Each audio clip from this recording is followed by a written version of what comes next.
Oh, shit. Welcome, everyone in the chat. Thank you for stopping in. Let's let Curtis get us all on screen here. Oh, shit. I love it. Expectations have been set.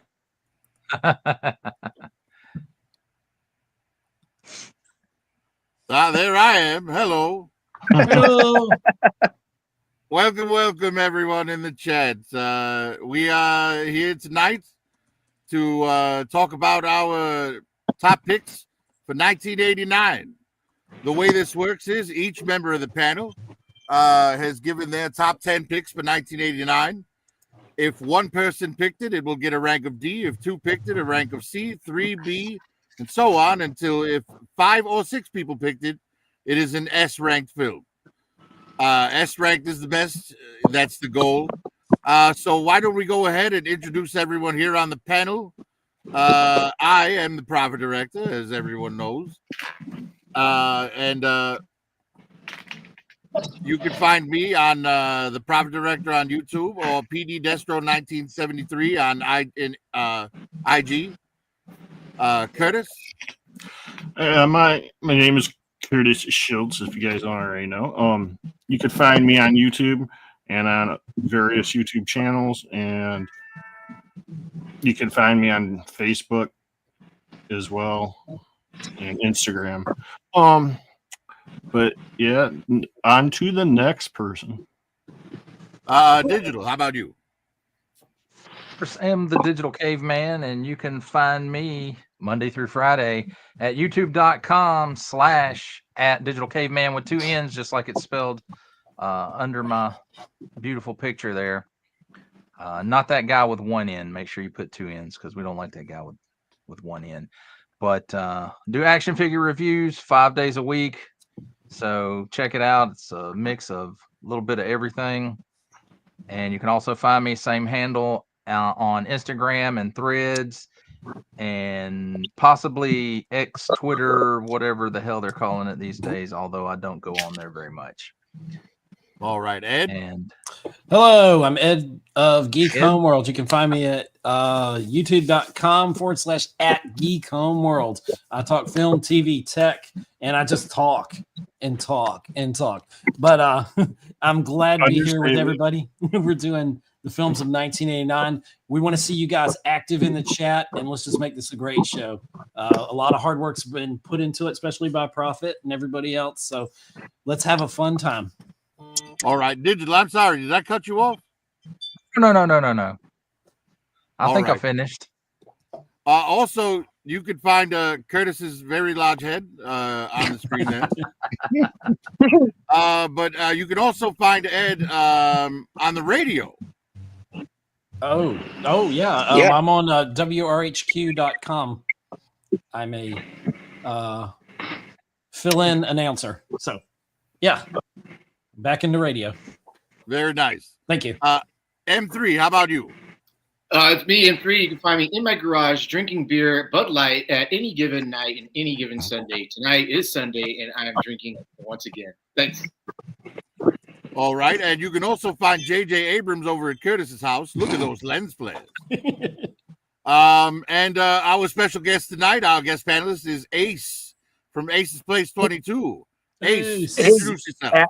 As Prophet just said, I'm Ace from Ace's Place 22. You can find me here on YouTube at that handle of Ace's Place 22.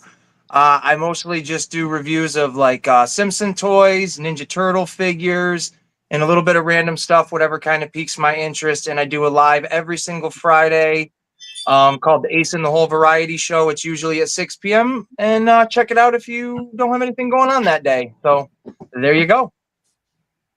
All right, Curtis, I have a screen shared down there with the you'll see the thumbnail there.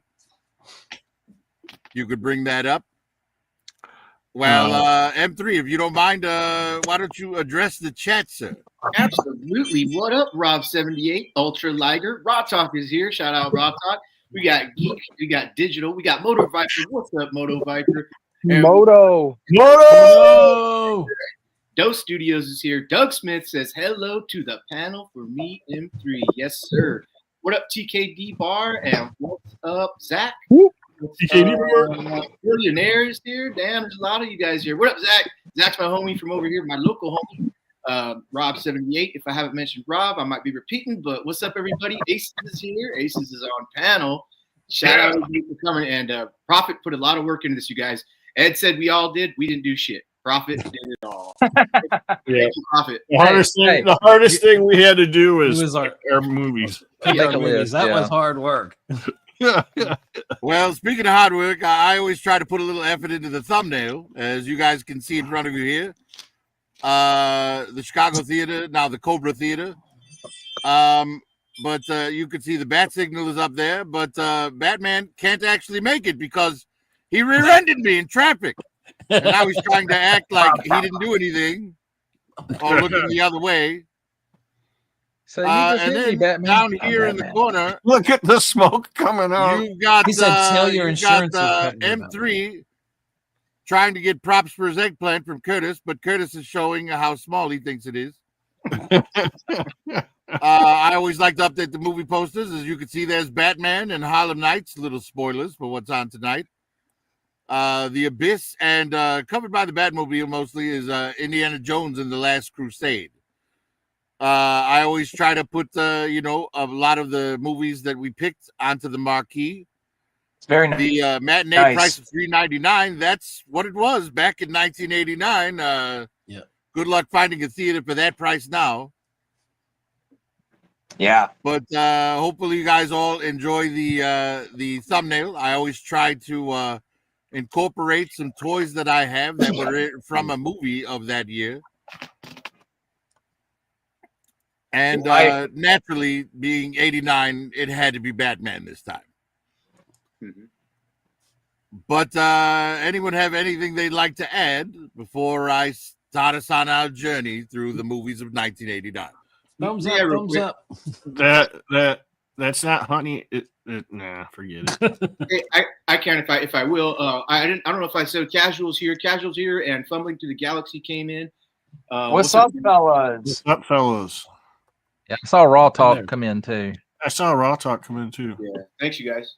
Right Thanks, on. Nice big full house, Right man. on, That's big cool. Full house. Hey, Yes. Doug's here too. How's it Hey, going, Olsen Doug? Hey, twins Doug's here. there too. Big Big M. Olsen M. twins are coming Olsen twins are coming. because Big it's full M. house. Yeah, we have plans to have Curtis's friend. Curtis, what's your friend who's going to be a guest on the show soon? Chris has a twin. It's his name is Murphy. He's from I met him through the VA. He's a worker for the VA, helps a lot of VA guys. Is he RoboCop? No, he's got his own Murphy. YouTube channel called It's Time to Eat, I believe. And he goes around to local he even goes on vacation and goes to places and does a review on restaurants and stuff like that. It's pretty cool. Right. But he got into G.I. Joe because of me. I think I made his wife. Yeah, I think it's Boss Man Time to Eat. Is that right? Yeah, Boss Man Time to Eat. Yeah. Right. So he'll be a guest on soon, and also Doug. Doug said he'd be happy to do a Doug Smith there. He said he'd be happy to be a guest one day. So some plans for future guests, just to let people know. I Tonight, got one. tonight it's Ace, so we're going to focus on Ace tonight. Yeah, I got one Yeah, more appreciate too. My friend David. We've known each other since we were basically babies, but he's a big G.I. Joe fan, big Star Wars fan, but big G.I. Joe fan. So eventually we're gonna bring him on a G.I. Joe episode sometime. Nice. Well, Seafrost is here. Hello, Seafrost. See Frost. The only All thing right. I'd Well, like let's to go add. ahead and Oh. go ahead, Ace. Yeah, I just want to add. I know I'm the guest this go around for 89, and I just want to throw one little suggestion out there for 1990. I better see somebody throw Ninja Turtles out there for a movie. I'm just saying.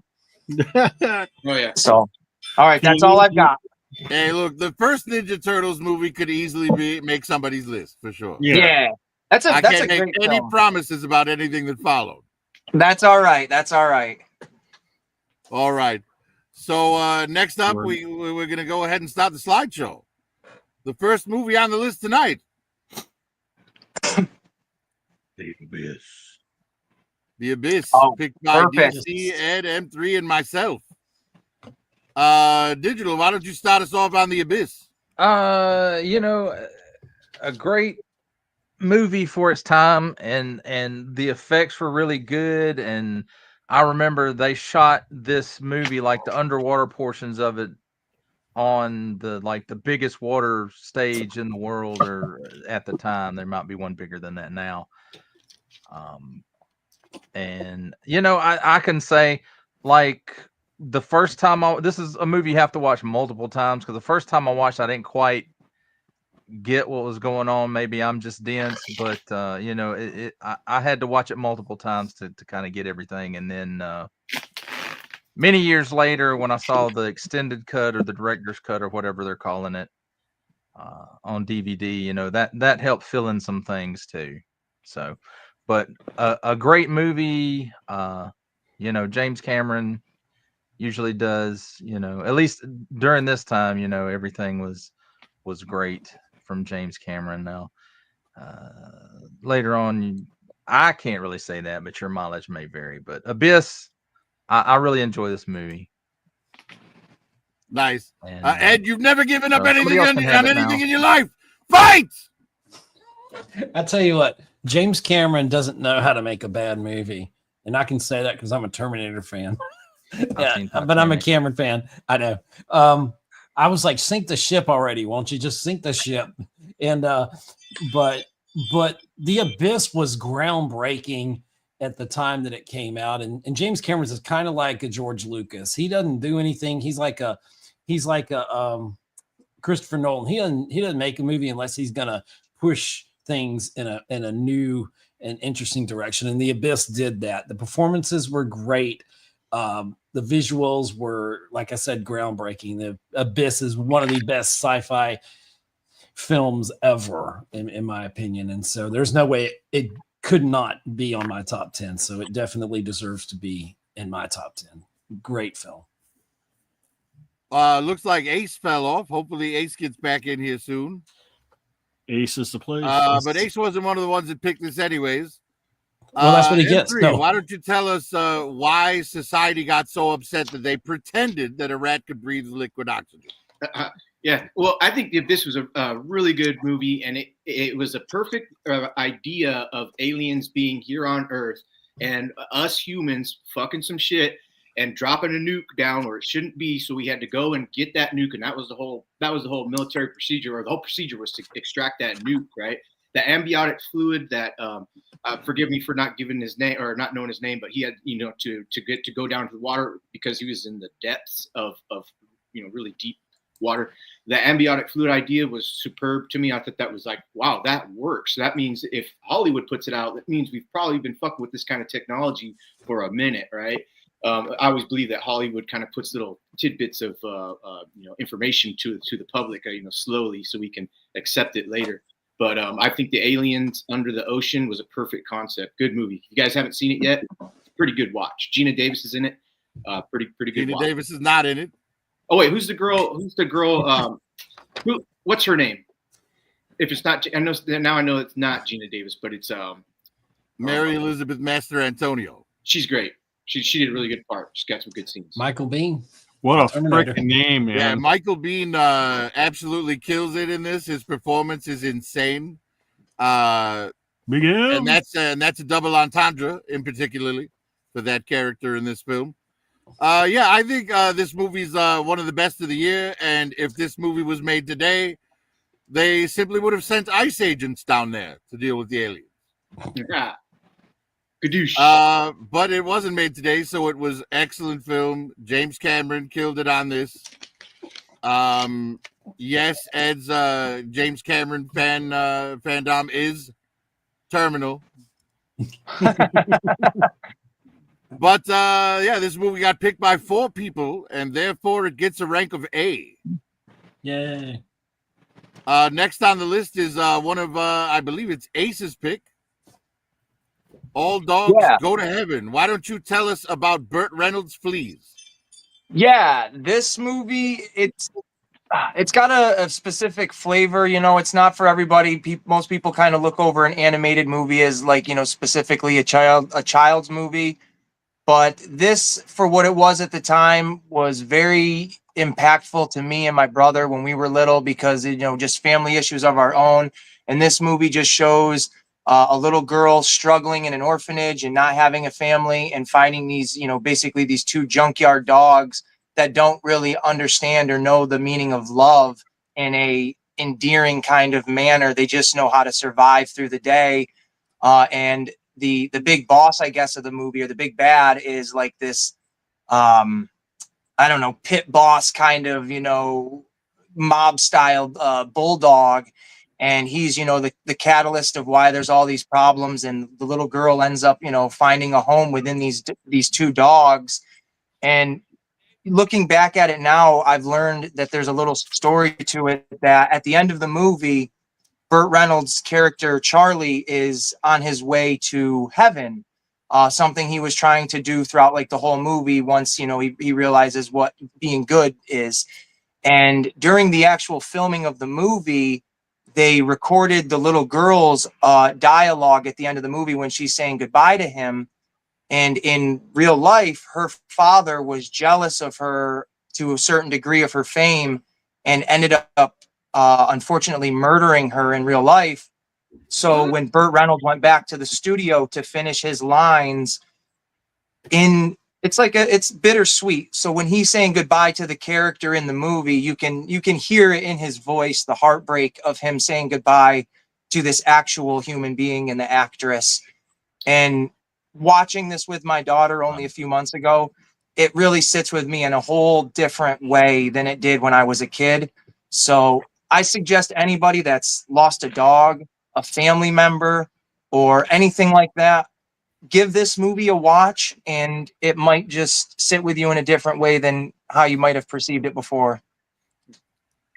Nice. It's always good when a movie can bring you a little catharsis.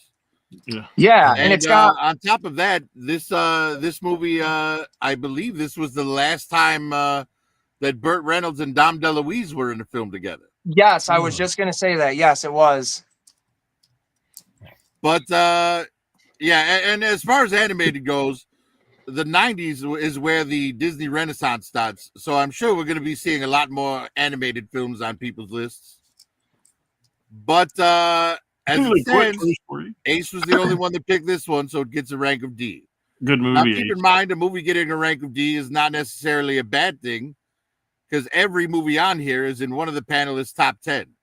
Sure, and you know, to be fair, with the Abyss, I would have absolutely voted that movie in, but I had just watched it for the very first time this morning for this specific show. So yeah.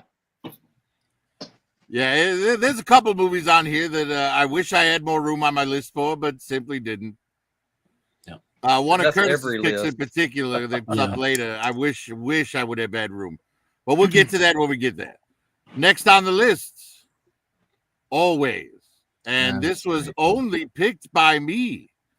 Kind of a shocker for me. This is one of my favorite Spielberg movies. In this film, Richard Dreyfuss plays a pilot that flies over forest fires and dumps water on them. Oh wow! To help the firefighters on the ground get the job done.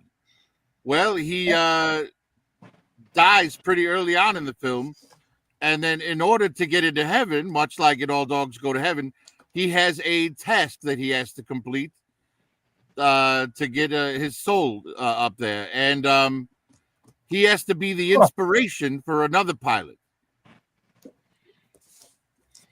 And it's more like for him, he has to learn to let go, because the very pilot who he has to inspire is the one who's trying to hook up with his girl.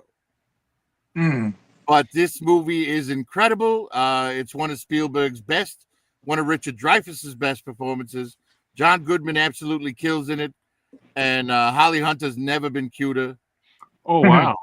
But yeah, if you have not seen Always, do yourself a favor and check this film out because it is absolutely magnificent. It's a beautiful I mean, look film. at Holly Hunter. She's never been cuter than she is in this film. That I is never a- even knew this existed. It's Yeah, a it great is- film. Is Never, It heard, really I've never is. heard of this one either. fantastic movie. It is beautiful. I'm It's gonna a have to look it beautiful up now. film. Yeah, it's Yeah, worth a watch. definitely check it out. John Goodman's great in it. I love John Goodman. Yeah, everybody's great in that. Yeah, absolutely. This was the He's Dead the Whole Time movie long before The Sixth Sense. Yeah. But Spoiler. So was I'm this the only the one that only- picked it, and therefore it gets a rank of D. That was the only movie, there. That one and Jaws were the only ones Spielberg and Dreyfuss worked on together. Mm, No, because Dreyfuss was in Close Encounters of the Third Kind as well. Oh, that's right. I forgot all about that That's film. Mm-hmm. Moving on, the next film on the list, Back to the Future Yes. 2, picked by Ace, Digital Caveman, Ed, and myself. Gosh. Ace, we're gonna let you start this one off. Go ahead. Oh man, how do you start? Back to the Future 2. Like this movie, I don't even know how to speak about just this movie other than the whole trilogy itself, but this is to me the best out of the three. You get a little bit of it all. You got Doc and Marty at their absolute peak of these characters and just pulling you right along. The story flows together so well from the first one. The ending where you get the actual trailer for the third movie, at that time that was a big deal because you really didn't get like a little Easter egg or a setup like that in a lot of films. The future aesthetic, what they thought the year, what was it, 2015? yeah, 2015. Yeah. What they thought 2015 was going to look like. Obviously, we're a decade past that now. So to see where they thought we would be and where we're actually at in, the real world is still a pretty interesting aesthetic to look at with the movie because it still seems so ahead of its time. It's a fantastic film. I can't even gush over it any more than that. Yeah, they clearly had high hopes for the future. Yeah. Who's next here? Digital. This was well, you were one I picked this, right? Yeah, I picked this one. Again, I can't disagree with anything that Ace said there about it. It's a great part of the trilogy. I mean, it's the middle part of the trilogy, so it kind of has to be the darkest part. Yeah. And in some ways it is, and in some ways it's not. But I'm still waiting on my flying cars and my hoverboard. Although I wouldn't be able to use a hoverboard because I would fall and break my ass. Because I'm just not a skateboard guy. But the idea of it is cool, and the fact that they thought Jaws was going to go on to part was it 27 or 24 or 14 or whatever it was when they're in the future in 2015 and the Marquis comes alive to eat him. Yeah. I can't remember which Jaws that was supposed to be, but Well, the and- shark still and- looks fake. Yeah. Holograms. Yeah, that shark looks faker than the one in the movie. Ollie dogs. But it's a great part of the movie. You can't have the next one without this one, of course. And everybody waited all this time for Back to the Future 2 after the setup that they did at the end of Back to the Future. And we had to wait all these years to find out what the problem was with Marty's kids. 4 years. And Yeah. 4 years. So that was a long time to wait when you're an 80s kid. Yeah, time So, was but, wasted. it's obviously I like this movie because I put it in my top 10. And Christopher Lloyd, I think this is probably the best character he ever played. And Yeah, it's probably agreed. the most memorable character. Even he better ever than played. Taxi. Yes. Yes, better than Taxi. Yeah, I can't say I disagree with you. Ed, don't be a slacker. I won't be. That's heavy, but Ace brought up a good point that made me think that Back to the Future 2 and 3 were filmed back to back, and even Yeah. though Yeah, so that was kind of unheard of back in the 80s, and that was pretty cool. Didn't this film predict that the Cubs win the World Series? Because I'm not a sports guy. Didn't they like later win because they had that curse on them for all those years? Yes, it did. It did predict the Cubs World Series. Okay, cool. So something came out of it. Prophet said that he thinks this is the perfect trilogy, and I've always said Star Wars or Lord of the Rings, but it might be Back to the Future. I love these films. I could watch all of them just back to back. They are just about damn perfect. The first one is perfect. And number 2 just takes it into the future, and it's a lot of fun. And last thing I'll say is roads. Where we're going, who needs roads? So next. Well, I guess that depends on what roads you're talking about. Ozzy Osbourne sure needed Randy Rhodes at this point. But this movie, this is like the Empire Strikes Back for this trilogy here. You know, it's got a lot of dark bits in it with the altered future, and it hangs on a fairly negative climax where Han Solo's been taken by Jabba Hutt and Lucas. I'm sorry, where Doc Brown gets zapped into the past and Marty has to go find him. And I think that Marty could have saved a lot of trouble. He got greedy. That's the problem here.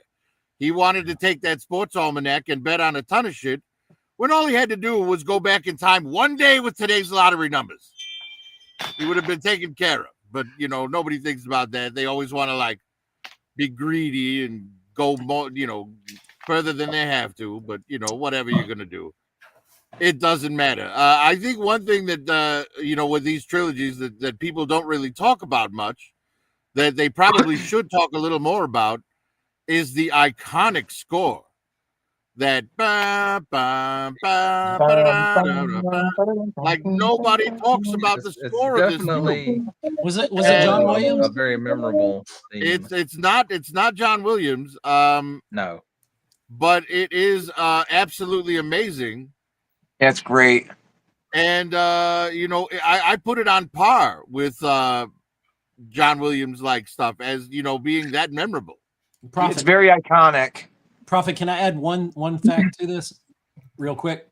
Sure. Bob Gale and Robert Zemeckis, who put the idea of the films together, have come out and publicly said, as long as they're living and their estates continue, there will not be a reboot of this. This is a series you cannot reboot.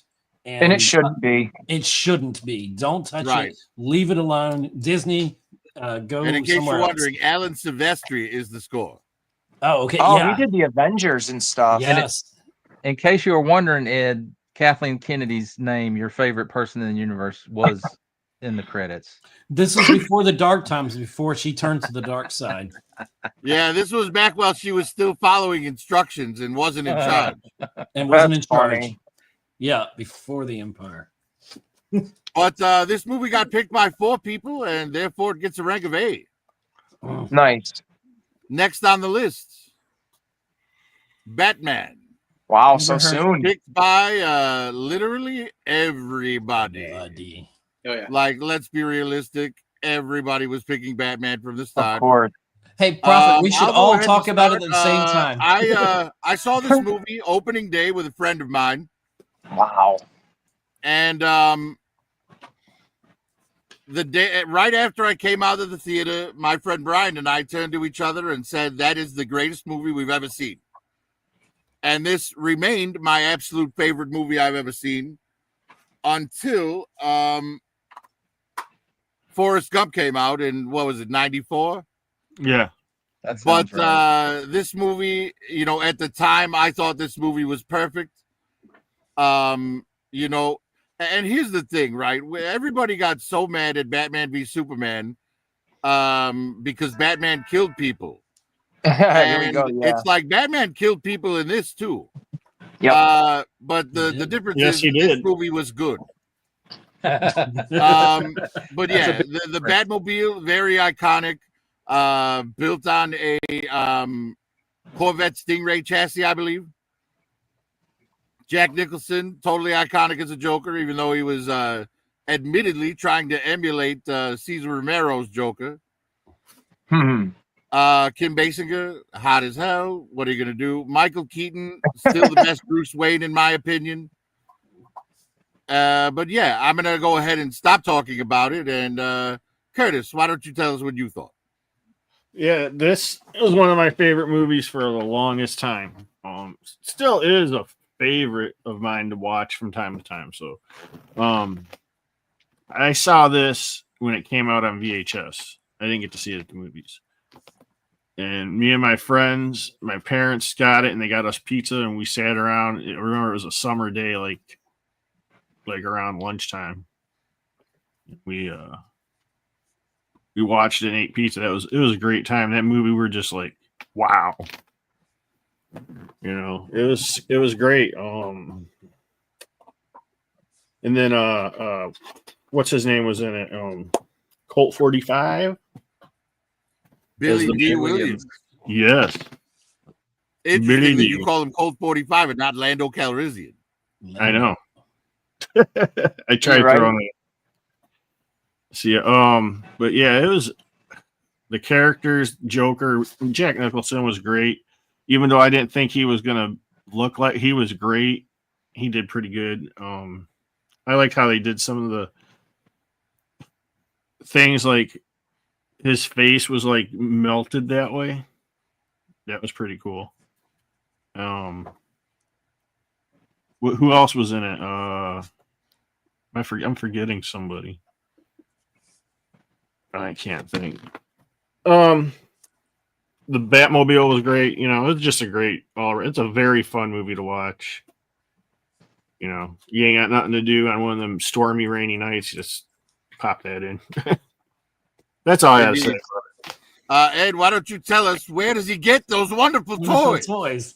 I don't know. He probably gets them. I don't know. I don't have a clever answer for that. Acme. Acme Toys. There you go. Perfect. Perfect. Please believe it or not. The star of this film obviously was Kim Basinger's scream. That was that's what she did in the movie. She screamed a lot. But Michael Keaton is Batman. He's the Christopher Reeve of Batmans. Okay.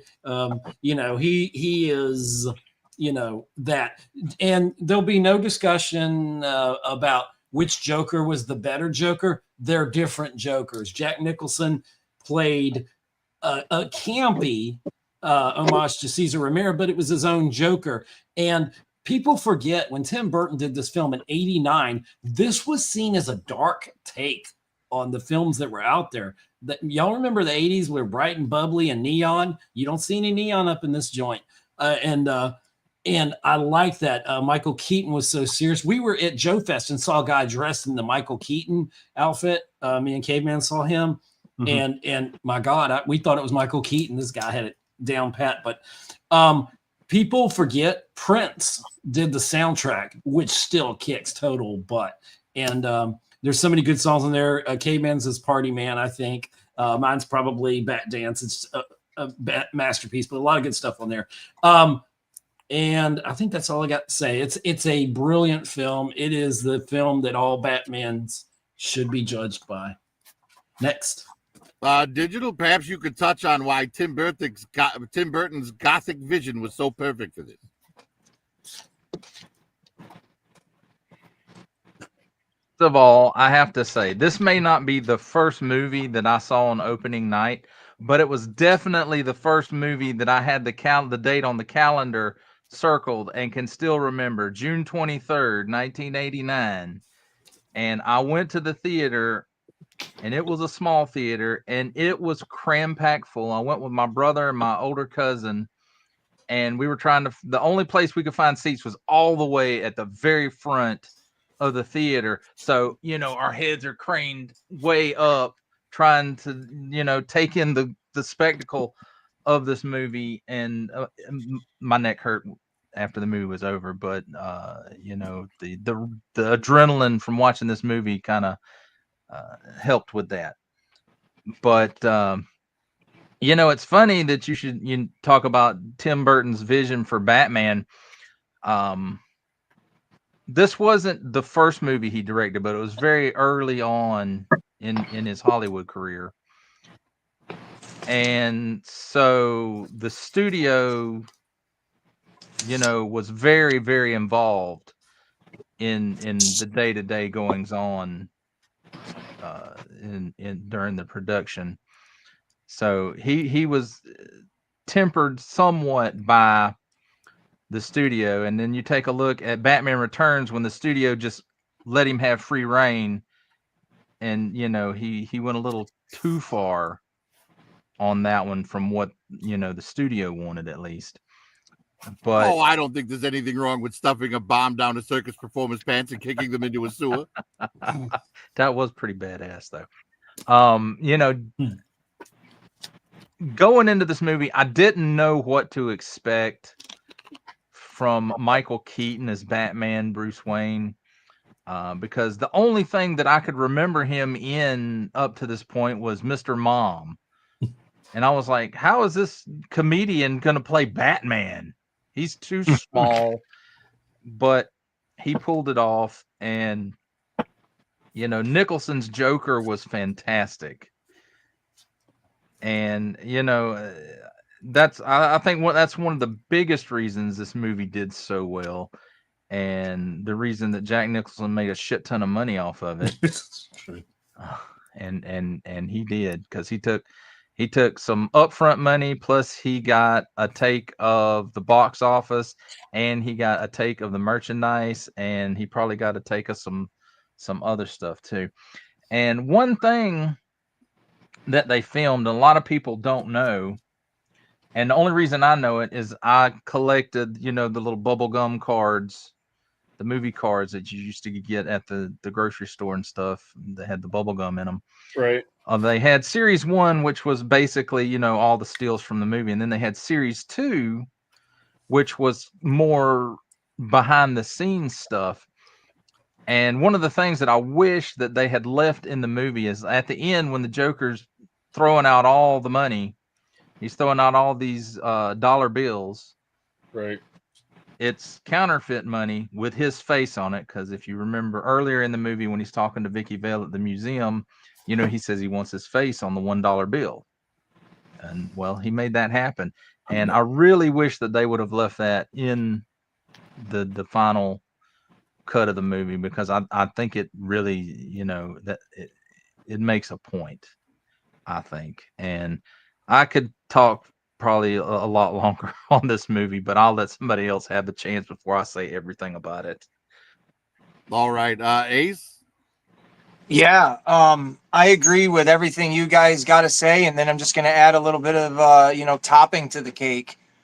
Batman '89.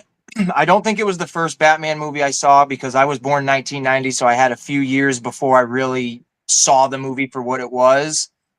But it still stands out to me as maybe not the best Batman movie they've ever done, but it's my favorite one because of the style, obviously the way it looked, but what it created in its wake with Batman the Animated Series, which was heavily influenced by this Tim Burton universe. And honestly, without this movie and without that cartoon, I don't think there would be multiple generations of Batman fans that there are now, because it really set the tone for what was before, or what came after. I mean, because before, all you had was the Adam West Batman, and that had its audience, and it wasn't growing anywhere from that. And then once Tim Burton did this one and the next one, it created a whole generation of fans. That gothic, dirty, grimy look that we all, in a weird way, we all love to see it in movies and or a comic book. It puts us in that zone of, okay, there's really some dirty crime here, and someone's about to get their, you know, teeth kicked in. And we're all for that kind of Sin City vibe. And that's what I get with this Batman movie. I personally love Tim Burton. So I could just, you know, praise it all day long. I do have a couple little bullet points I just want to mention. My favorite quote in any movie comes directly from this movie, and it's, "Do you want to dance, or have you ever danced with the devil in the pale moonlight?" I just think for what Tim Burton was trying to convey of this, you know, this gangster, and even though he got one line, it it set the tone of, oh, okay, I see him as the Joker eventually within this movie. I mean, obviously that's the origin in this contained film, but it really is awesome. Pat Hingle, I think that's his last name. He is our second, live action version of a Commissioner Gordon, and he's one of the only threads from this movie into the to the later films. So I have a little bit of appreciation for that. And I think I could be wrong, but I believe this is the first Batman movie until Batman and Robin with George Clooney, where the villain, his name is the headline name on the poster or the VHS as we were looking at right now, or whatever it is. Because I think after this, they started trying to cast a big name as Batman, opposed to, the perfect fit, which I think all of us, like Prophet said, Michael Keaton is like the perfect Bruce Wayne. He may not be big and imposing like we've come to learn and see in other iterations, but he really embodies that cool, can snap at a moment. Like, you want to get nuts? Let's get nuts. And then when you see it was all part of his, plan to distract them, not so much his plan to fight them. He's a smart detective in that way too. And the last thing I have is, or the last two things I have is the one scene when they kind of go hand in hand, the dark style of the movie, when the Joker is using the hand buzzer and electrocuting that guy to death. I think you mentioned it, it wasn't really looked at as dark at the time. He's hot under the collar. Yeah, and he's literally frying that guy until he is a burnt, crispy corpse. And the music they play, where it's like a striking violin chord, it's very eerie, it's dark, it's disturbing. Yeah. And I just think, if I know we're not comparing Jokers, but when Heath Ledger does the magic trick, I don't think that's anywhere as cool as when Joker makes his debut in '89 and electrocutes the mob boss to death and just proclaims his name as the new, crime lord. I think it's amazing. And then the makeup, the last thing I want to mention is that same scene where Joker, he obviously has his face painted as, Jack Nicholson with like the human colored skin. And then after he fries the guy, he wipes his forehead and you see the white paint underneath the skin. Mm-hmm. And that was a really cool makeup effect they did at the time, where they did a double paint effect, where they actually painted Jack Nicholson's face white, or at least in that, or no. I think they painted the back of his hand white or something along those lines. And then he kind of smeared it across his forehead to make that look like he was wiping the paint from his face, and it was actually underneath it the whole time. I might have got that a little mixed up on how it went, but it was a really cool effect the way they did it at the time. And other than that, like Digital said, we could talk about this one movie for the rest of the night with how much it means to us personally in box office, and just, culturally. It's iconic. It's iconic. And that's all I got to say. Right. And I'll just add one thing, since no one else said it, is Danny Elfman's score is ridiculously iconic. And one more person left to talk about it. M3, I just got to know, are we going to try to love each other? Hey, this panel needs an enema. Goodbye. I'm going to give this one over. I'm just kidding. I'm going to give this. No, I'm quite regular. Thank you. Yeah, me too. Apparently. All right, let M3 talk. I'm going to give this one over to Raw Talk Real Deal. He said Batman 89 June 23rd, 1989, my birthday, and continues to say, and now I'm designing Batman apparel, and continues to say, my favorite superhero ever in DC, Harvey Dent. As he continues to say Harvey Dent, he says, yes, sir. And he comes down to say, henchman Bob, you're my number one guy. But yeah, as come down Jack Palance. Yeah. Talk still, he said he did it with a stiff neck too in Jordans also. Batman 66, Adam West. Coming down to last thing Rob Talk says, Val Kilmer was cooler. Okay, so as far as anything to do with this movie, and I liked it as well. Very good movie. That's all I got to say. All right, Anthony. And before we move on, we will go ahead and just show that this movie got ranked S, obviously. But before we move on, Anthony, why don't you address the rest of the chat instead of just Raw? Yeah. Absolutely. Rob78 is here still. Geek Home World is still here, and he's on panel. Mark Cosplay is still here. What up, Mark? Ultra Liger is here. We got Robert Francois just jumped in. What's up, Robert Francois? Talking 1989 movies. Going up, Moto Viper, Mark Cosplay, and yeah, just people still here chilling and out, talking good ones. Digital Caveman says this town needs an enema. I think Ultra Liger said that as well. Cool, you guys. I'm Black Mark. What?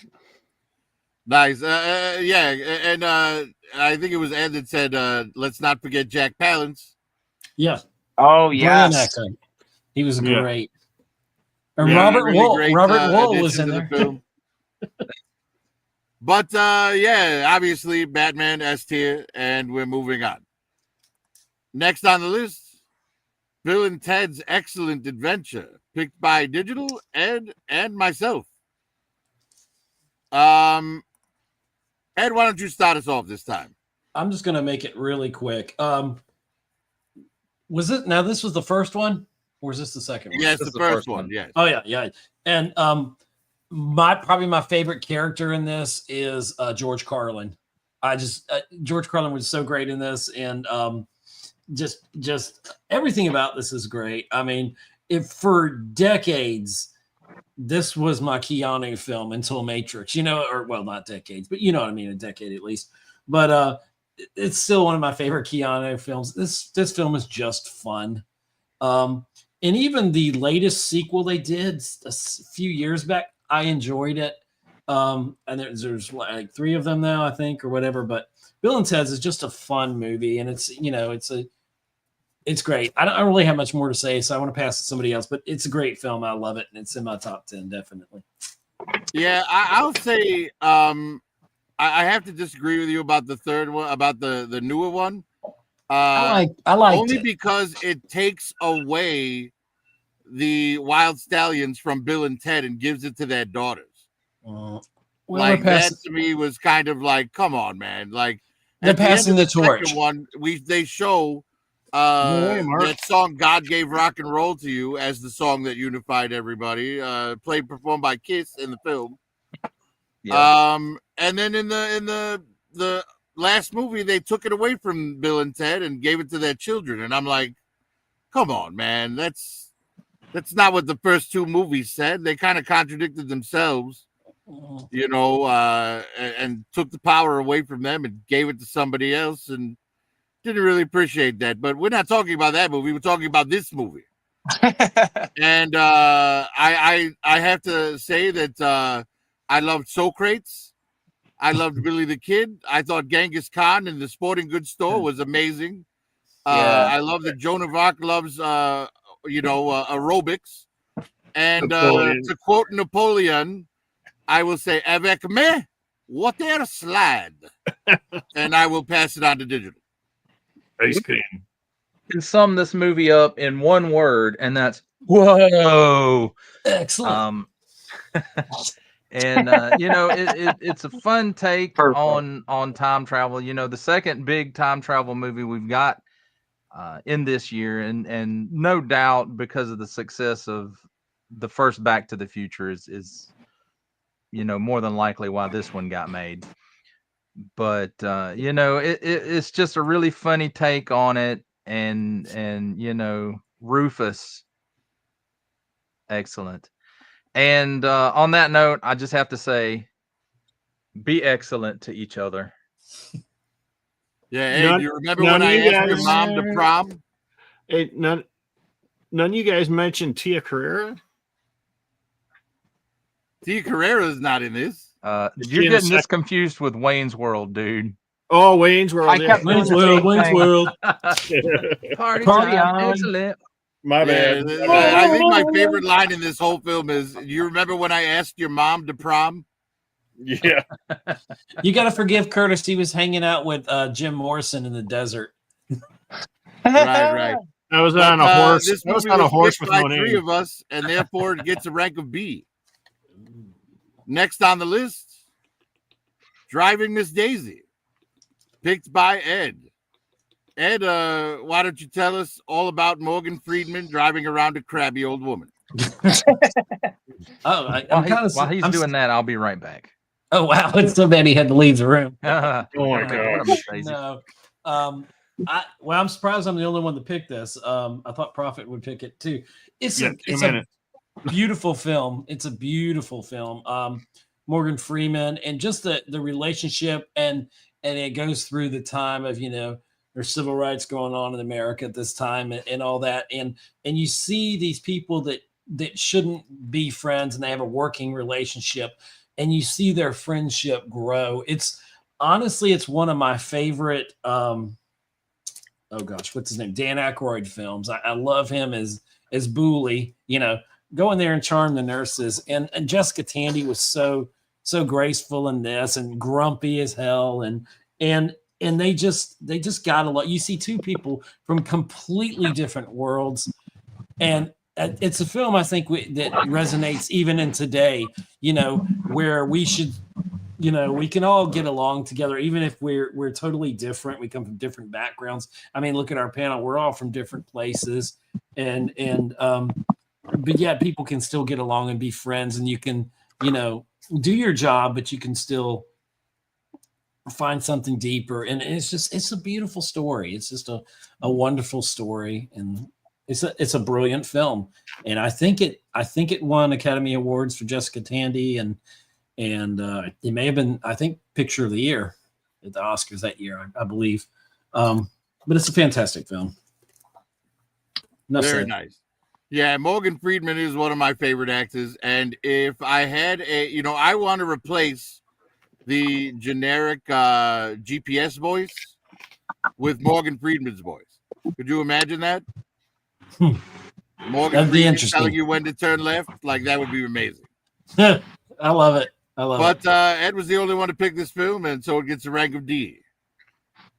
Next on the list, one of M3's picks, Earth Girls Are Easy. M3, why don't you tell us just how easy Earth Girls are? Well, they're easier.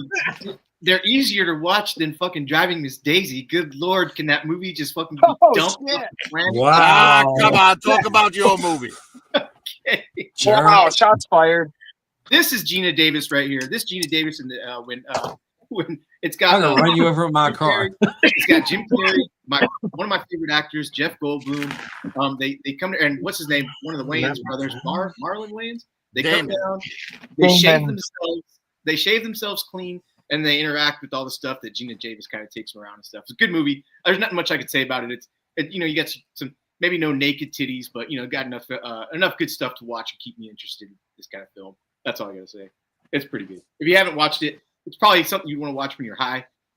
Just something good entertainment. But it definitely made my top 10 list over some of the. It's funny it made my top 10 list over Back to the Future 2 because I really like that movie as well. But this one is a little bit more fun, a little bit more Lame. something that I like watching. Yeah. Who's Yeah, all in it? Who's all? Better than Driving Miss Daisy. I can't believe No. somebody picked that movie. I'm surprised y'all did. That's Oh a my god. fantastic film, man. You have no culture. That's all I gotta say for this great film. If All Ed's right, wrong, well, and Julie Brown made that music video for this because I'm a blonde, BLAND. Yeah, and I know that's spelled wrong. It was on purpose. M3, since you had nothing else to say about that one, why don't you take a little time to address the chat? yes. But M3 is the only one that picked this movie, and I have to admit I do enjoy this film quite a bit, but it gets a rank of D.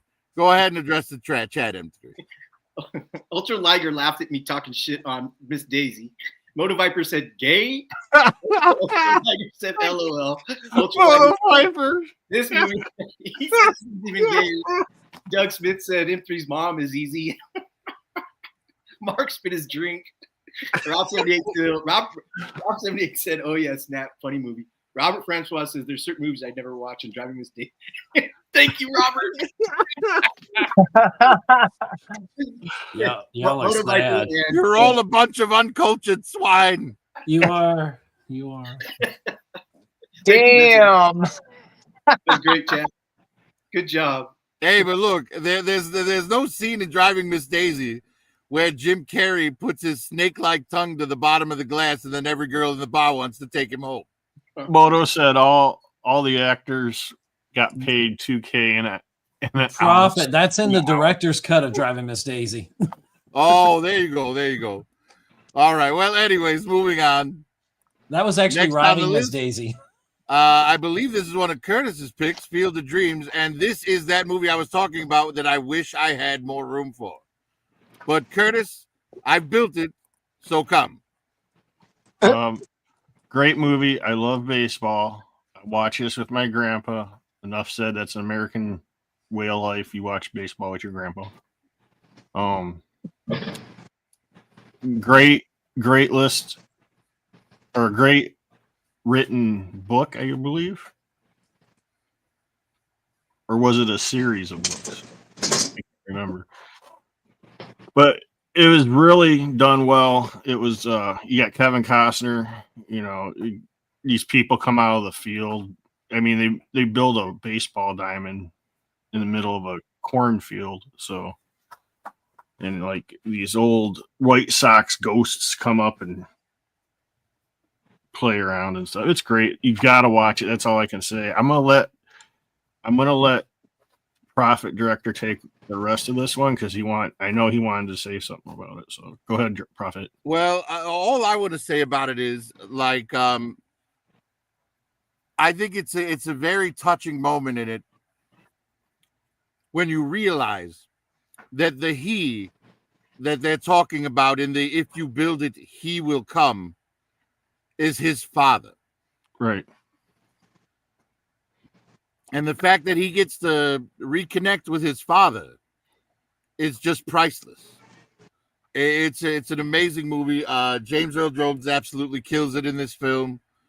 And I love the fact that his brother can't see it the entire time until the end of the film. And then once he can, he says, "You can never sell this farm." And I believe that the baseball diamond that they built for this movie is still standing there today. Oh, it is. They use it every July. They have a game there, a Major League Baseball game on a Sunday night. Yeah, absolutely great film. Yeah. And yeah, I wish I had more room on my list, but I did not, and only Curtis was able to pick this film, and therefore it gets a rank of D. Though, in my opinion, it should be a little higher. But what are you gonna do? Yeah. Next on the list, Ghostbusters 2, picked by Ace and Curtis. Ace, are you afraid of ghosts? I ain't afraid of no ghosts, but busting definitely makes me feel good, if I can say that here on the channel. Yeah, you can, Ghostbusters 2. especially with M3 here. All right. Perfect. Ghostbusters 2 in no way, I'm going to start my statement off, is no way as good as the very first Ghostbusters movie. That is a masterpiece, but I definitely think the sequel is a good addition to the Ghostbusters lore. You can watch this one without really feeling like it's connected to the first. You can, have it in its own little universe if you want.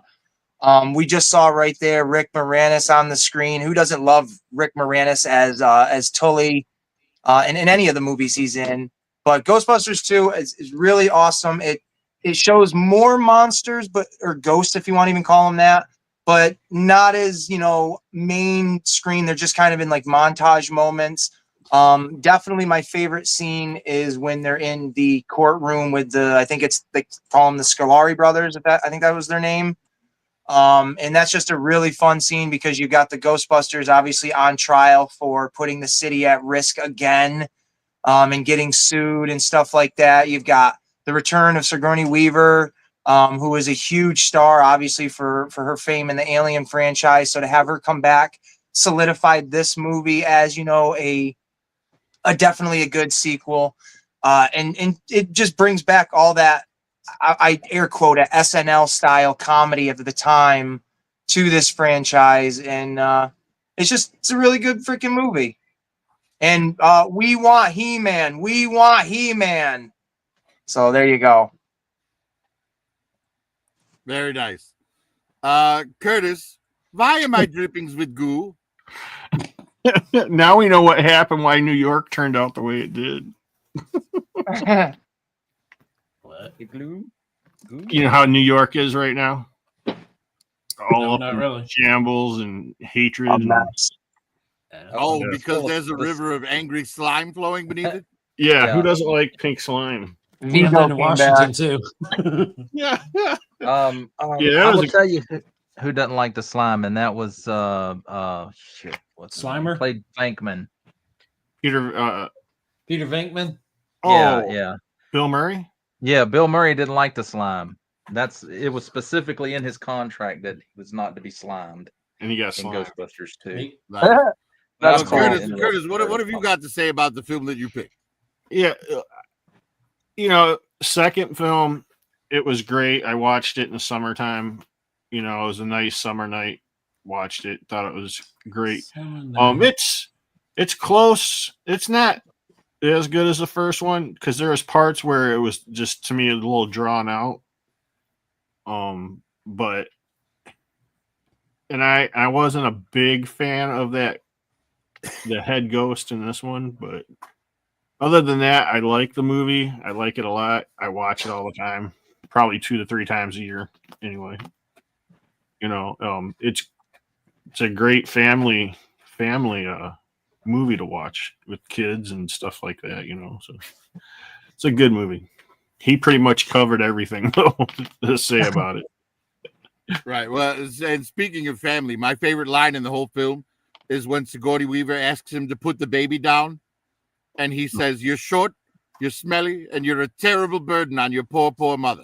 That But style anyways, of this humor. movie was only picked by 2 people. Right there, the ghost is holding up the number of people that picked it, and therefore it gets a rank of C.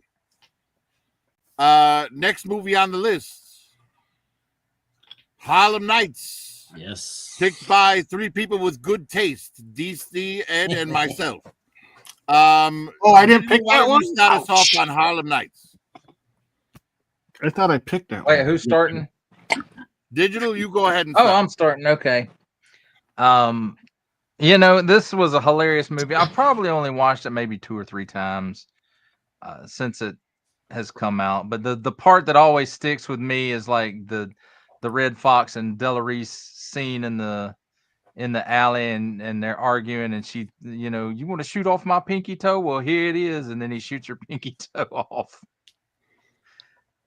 But a really, really good movie with Eddie Murphy, and the fact that he gets paired up with Richard Pryor in this, just 2 great black comedians. And then Red Fox is in there too, who I only knew at that point as Fred Sanford.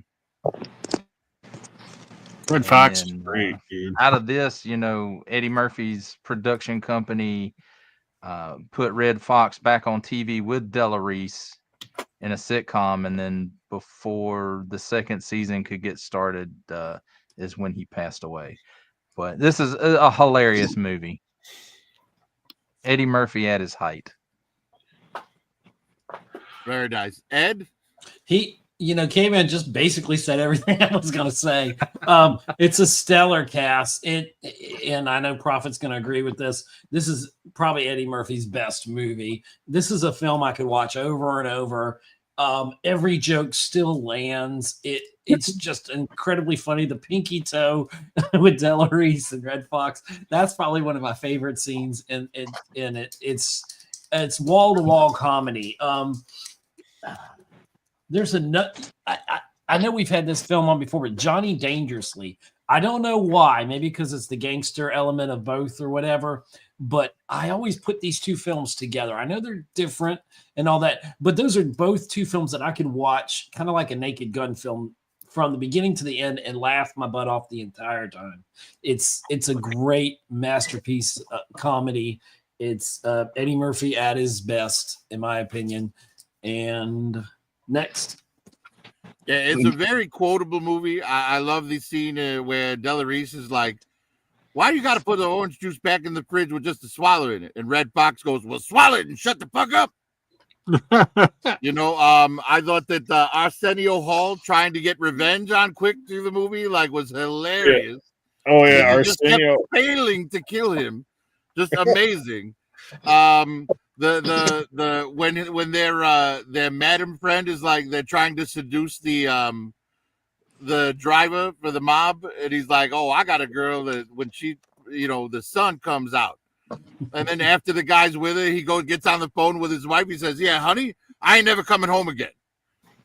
Right? But yeah, this movie's amazing front to back. The way they scam the mob, with the boxing match at the end. All I've got to say is, come, Friday. I'm knocking somebody the fuck out. Yeah, this movie's fucking amazing. And yes, it is Ed, you're correct. This is my absolute favorite Eddie Murphy movie of all time. Love it dearly. Will never turn it down from watching it. It's amazing. But only 3 of us agreed with that, so it gets a rank of B. Though, in my opinion, it should be S. But anyways, moving on. Next on the list, Honey, I Shrunk the Kids. Picked by Ace, Digital, M3, and Curtis. Ace, why don't you start us off on this one? Just Honey, I Shrunk the Kids. Was this Robert Zemeckis that directed this? I think so. I do believe so. Yeah. My daughter was watching this earlier before she fell asleep. This is just a great family fun movie. You don't have to overthink it, even though it does have this crazy, science behind it. It literally is just a throw it in, turn your brain off, and just enjoy all of it. I watched this when I was a kid, so it absolutely captivated me as like a ooh, ah type spectacle. Having Legos as a kid, I specifically remember when they're in the backyard, the kids that is, and they're shrunk down. They climb up inside of a Lego piece that's in the backyard. And I just always remember thinking, holy crap, could you imagine that? And I still think that, could you imagine being that small and yada, yada. And Honey, I Shrunk the Kids. It's just, it spanned out a franchise. It had a TV show at one point. Again, we get Rick Moranis, talked a little bit about him again, or a little bit with the Ghostbusters. And the neighbor, I don't know if anybody remembers the neighbor in this movie, but he always reminded me of a dollar store Jim Carrey. And that's really all I got to say about this fun film. Yeah, the actor that played that neighbor was Max Headroom. Yeah, there you go. Okay, I knew someone would remember who he was. Matt. Digital. Tell us how sad you were when Auntie died. This is what I have to say about this movie. Again, it's a great family movie, a great Disney movie. Sequels, TV shows, and a 4D movie experience at Disney World. Ooh, that'd have been fun. It was a 3D thing, and it had where it's shoot water at you and blow air in the seat and stuff like that. And was that? We don't speak of Disney. I forgot. What was that? What is at that? the very beginning of it. The first wasn't the first Roger Rabbit. The theatrical release for this movie had a Roger Rabbit short attached at the beginning of it. Really? Yeah. But I'd forgotten that. Yeah, I did too. Wow. But this is Rick Moranis at his, the goofy height of Rick Moranis's stuff, Yeah. And so I that's all I gotta say. Curtis? It was let's see. I rented it in the summertime. First time I saw it on VHS, and I was watching my brothers. They're all quite younger than I am, and I was like 15. So went and got the movie. Went and got snacks and stuff, and me and my brothers just hung out. And it was because it was supposed to be a thunderstormy afternoon, so we just watched. We had so much fun. And that ant dying, that sucked. It did. It sucked, man. It was like, damn. That big ass tail thing. Scorpion. Scorpion tail stabbed him and shit. You know, it's just crazy. Right? It's like no, but it's a fun family movie. Yeah.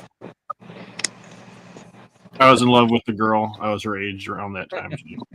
Yeah. I had a crush on the mom. Yeah, the mom was hot too. Yeah, I want to take a second to address something in the chat. Robert asked whatever became of Rick Moranis. Rick Moranis retired due to his wife having some health problems and having to, devote more time to his children. Yeah, and he just came out of That's what retirement. happened to Rick Moranis. Yeah, He Yeah, go ahead, Curtis. Yeah, he just came out of retirement for play yoga. Baseballs too. The search yeah. for more money. And then, unfortunately, he was walking on the streets, I think, in New York City, and someone ran up to him and punched him in the face.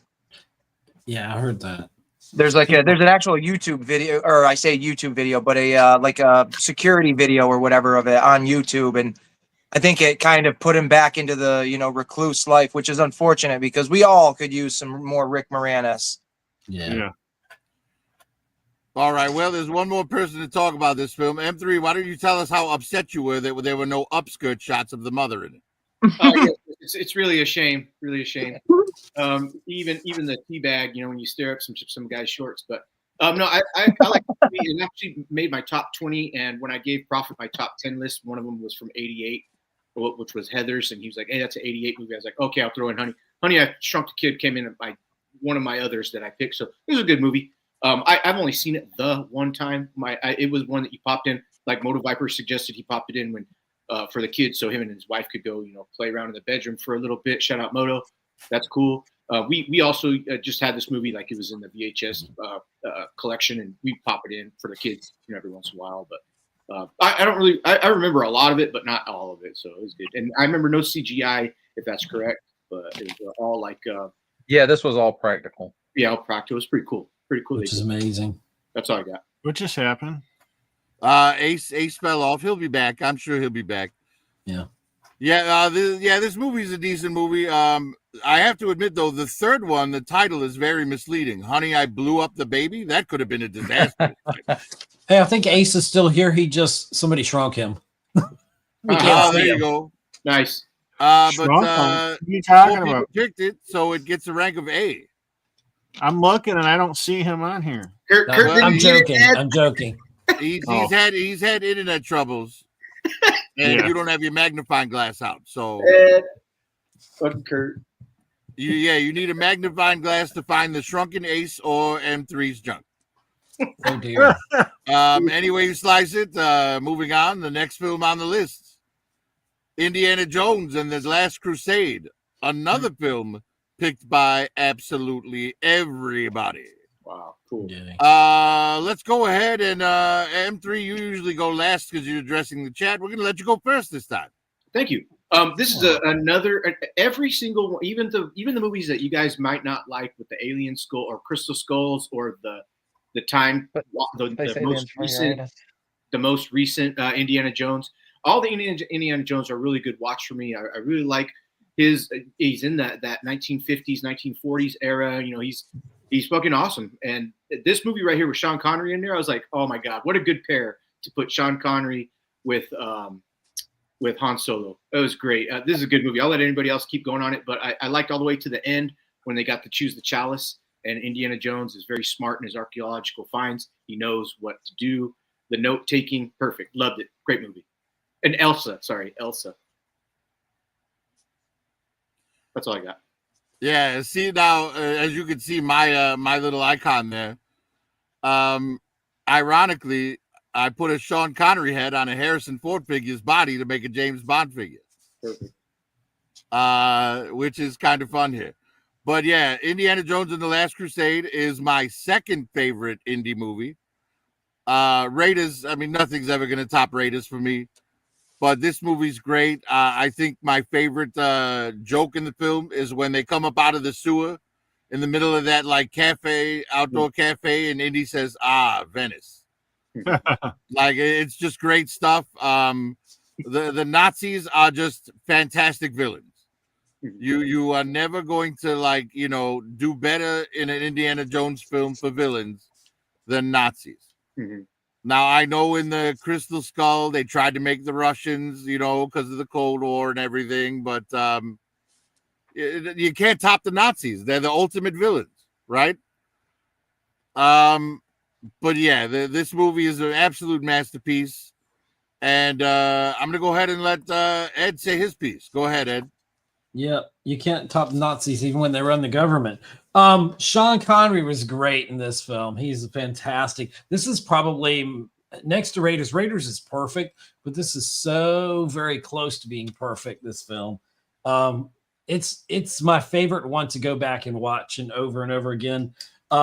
We forget Indiana. Well, we don't forget, but Indiana was named after the dog, which is hilarious. When they threw that in, you thought it was some mystical thing. And no, he's named after the dog. Yeah. And I always love, and I can't do a Sean Connery accent, but when he calls him Junior, I love that. It's so funny to hear. Junior. He's like,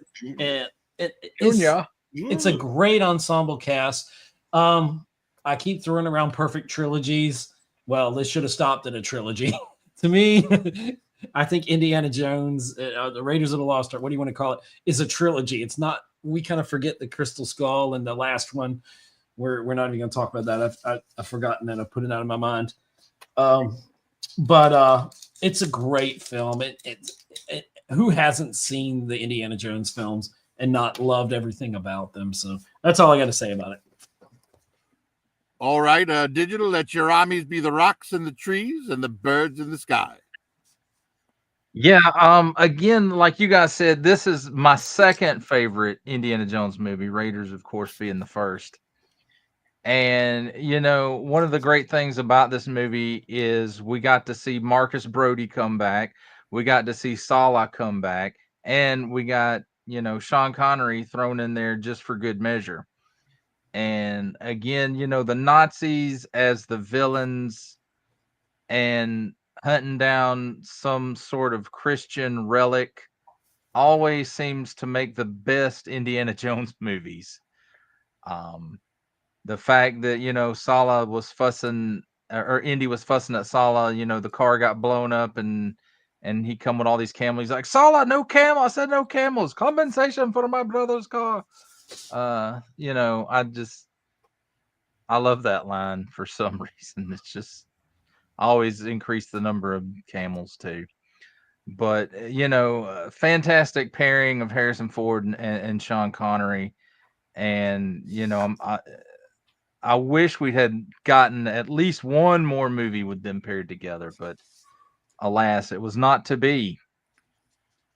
And anybody else got something to say about? Well, there's still Curtis and Ace to go. Hopefully, Ace gets back soon. But Curtis, go ahead. Yep, Sean Connery, Harrison Ford. What else can you say? Good movie. It was a fun movie, like most of your Indiana Jones movies. Well, all right. Yes, I said no camels. Yeah. Yeah. One of my favorite line from Marcus Brody in any of the indie films is in this one, when he's in the market in Cairo and he goes, "Oh, water, no, thank you. Fish make loving it." Oh, yeah, forgot about that. But Ace isn't back yet, but I'm sure Ace would have had some nice stuff to say about it. Perhaps John Williams' score, perhaps the fact that Elsa is easily the hottest of the indie girls. Yeah. Smoking.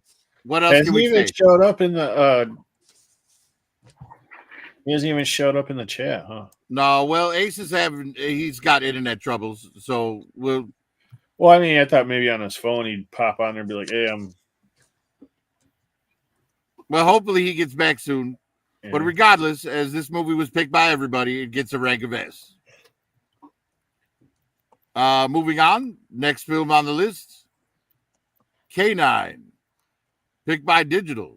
Digital, tell everybody why you're wrong about what the best cop dog movie is of the year. You know, I don't even remember putting this on my list. Uh, But, you know, James Belushi and a German Shepherd. I thought that was a great, That wasn't me that put that on that list. great pairing, and you know, just like Turner and Hooch, they didn't get along very well to begin with, but by the end of the movie, it was a little bit better. They acted a little bit more like partners, and Oh my gosh. it's a beautiful dog. I have. It's a Oh, great. Ed O'Neill! I forgot he was in this. Dutch. Yeah.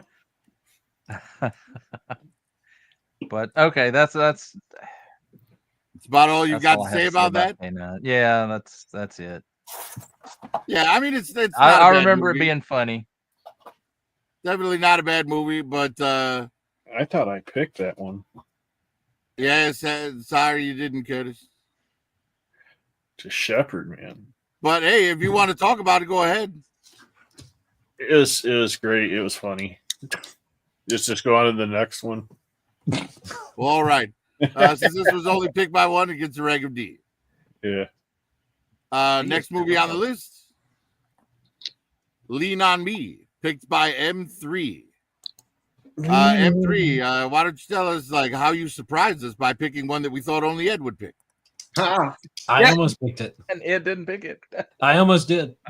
you know, interesting that I'm the only one that picked this. I was talking to my wife about it earlier, but first, if I can say shout out to Corey. Corey's my one of my best friends over in my local. buddy. Thanks for coming in, Corey. I appreciate that, man. But this movie right here. Wait a minute. That's not Stand By Me. Oh, No, this is Lean on Me. okay. Lean on Me. Okay, so this is one of those M3 moments. I've never seen this movie. I thought it was Stand By Me. Ah! Oh, you idiot. Fuck it, I've never seen it. Oh my God, That That is hilarious. an M3 moment. You just picked it because it's Five Morgan kids, Freeman. they're walking You down really the wanted to pick railroad Driving track, Miss Daisy. shit. That's what I thought this. I got it wrong. Sorry. Now they call him the Batman. Oh God, that's hilarious. I Yeah, had a that's prin- great. I had a No, this is principal a that movie acted where Morgan Freeman goes in and cleans up a school that that's troubled. Never seen it. They should do a mashup of this and Driving Miss Daisy, and then M3 would watch it. Oh, hey, ultra All right, light. well, somebody needs Ed. Go ahead, man. So talk about this film. Oh, I'll be I back. just remember literally like the year I was graduating high school, we got this new principal in, and he came in and he put the big old thing, the big book of the rule book down, and he told us he thought he was what was the character's name? Not Iron Joe. What did he call himself? Anyway, he carried the baseball bat, Morgan Freeman's character. Batman. Well, I don't know if he's Batman, but this is a great film. And musically, Ben E. King's song, no, that was Stand By Me. Damn it, you got me thinking of Stand By Me. That song came back, but Lean On Me, I don't know what I was going to say. Lean On Me. Oh, the song Lean On Me came back and became a hit in '89 because of this film. But this is a great film, and I challenge anybody to watch it. It's got some characters. It's about like later on you saw the Michelle Pfeiffer movie in the '90s that had Gangster's Paradise. I can't think of the name of it, but it exists because of Lean On Me. It's basically the same story where he comes in there as a principal instead of a teacher. He comes in the principal, the worst school in that district, and by the end of the film, he turns it around, and everybody's got a lot of pride. It's kind of like Sister Act, they turn the school around and all that, and so it's just a very uplifting story. And he's such a hard ass. Morgan Freeman's character there, but he encourages these kids to believe in themselves, and just because where you came from doesn't mean where you're going to end up. And so it's a really inspiring story. It's a great film. So that's all I got to say. Right, and this movie did spark like a trend. Well, actually, I think the Edward James Olmos one came out the year before this. That's a good point. That was a good film. But and then whatchamacallit, Hugh G Reaction mentions The Principal with Jim Belushi, another movie in the same vein. Yeah. But yeah, it's kind of weird that we're even talking about this, considering No one actually picked it.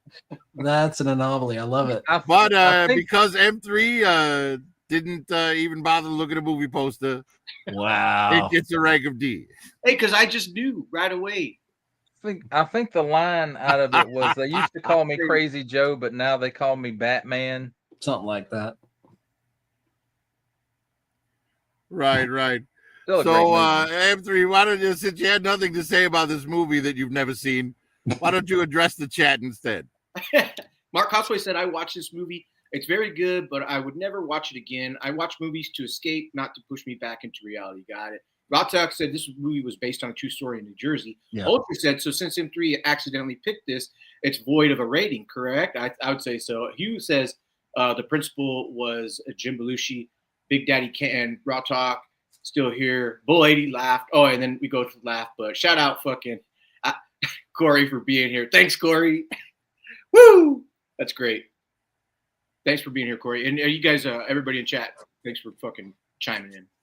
Yeah, the Lean on Me that was in this was not the original song Lean on Me from the 70s. Right. It was the updated one by Big Daddy Kane. Club Nouveau. Yeah, there you go. But moving on. Next on the list, we've got Lethal Weapon 2, picked by Ed and Curtis. Ed, Curtis isn't back yet, so why don't you talk about Lethal Weapon 2? Yeah, Curtis is busy getting his lens flare adjusted right now, I imagine. Oh gosh, Lethal Weapon 2. Is this the one with the surfboard on there when they're on the highway that kind of comes off? This is the one with the South Africans with diplomatic immunity. Oh God, I want to come through that screen and get some people. That guy was a great villain, by the way. There's so much about this Murtaugh and Riggs.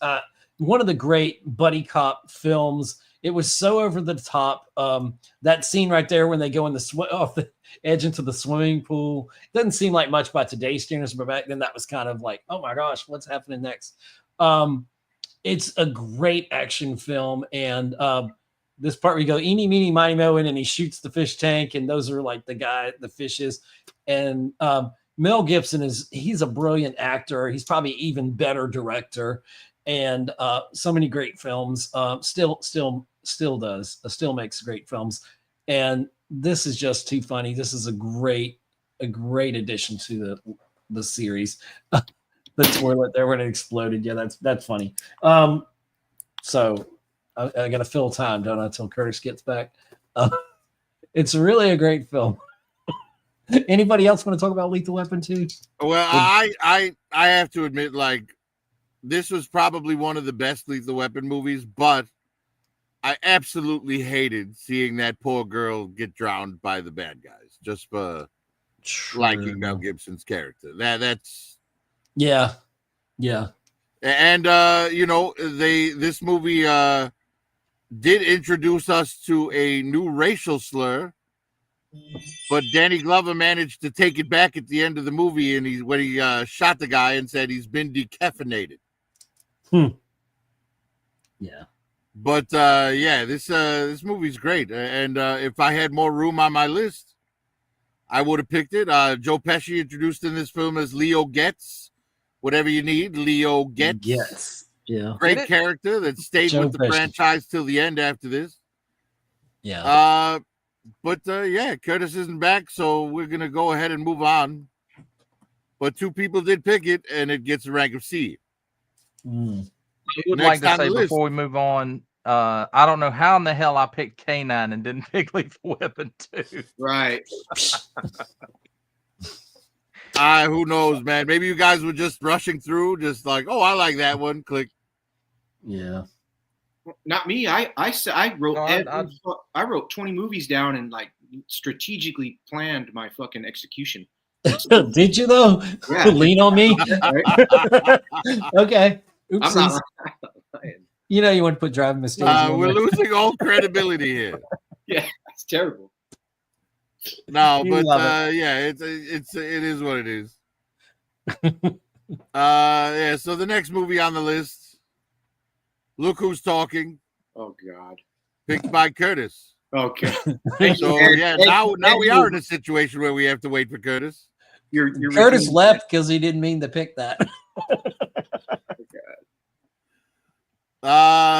Didn't we have John Travolta in that film, or was that number 2? No, yeah, this is John Travolta and Kirstie Alley Ted Yeah, Danson. that was his comeback with movie. Bruce Willis as the voice of the baby. I've forgotten that. Oh my gosh. Oh, what's the one where they have? I thought it was the three dads. Ted Danson. Ted You're Danson. talking about Ted Tom Danson, Selleck. Tom Selleck, and See, Three Men it's and a all that Baby. Bud Light Bird. entry. It just makes them all bleed together for you. That's Yeah. crazy. That's Mandela. But yeah, this is well, it's only a Mandela effect if it's widespread, if multiple people believe it. Hey, Mark Cosplay said he can take over Profit for Curtis. Right. It's unfortunately Curtis is the only one that would be able to let you in, Mark. That's right. You'd have to get in his brain and see what he's thinking. No, Mark Cosplay does an amazing Curtis impression. Oh, does he? He does, yes. I mean, this movie wasn't terrible. Like, definitely wasn't going to make my list. I'm not a fan of Kirstie Alley. And I'm kind of actually not a fan of John Travolta either. He's And, great. And I phenomenal. guess now that we think about it, I'm not really much of a Bruce Willis fan, at least What? not now. Not now. Like, come on, you got to admit the last 10 movies he's been in, he phoned it in. Curtis is back. Curtis Curtis go is ahead back. and talk about why you like talking babies. Because it was funny. It was John Travolta, Kirstie Alley at the time. It was really funny. I watch it every once in a great while if you're flipping through the channel. But at the time, it was a pretty good movie that the family watched. I think Aces is here, Kurt. No, Okay. Yeah, I would imagine like this is a movie that it's easier to like if you're a parent. Because you probably spend a lot of time wondering what it is your babies are actually thinking. But Roseanne Barr was in it. I think that was No, she was in 2. She was in 2. yeah, wasn't she the voice of the other baby? Yeah, the girl. Right. Anything else to say about it, Curtis? No, it was just a really fun movie. Well, all right. Yeah, Curtis was the only one to pick this, so it gets a rank of D. Next on the list,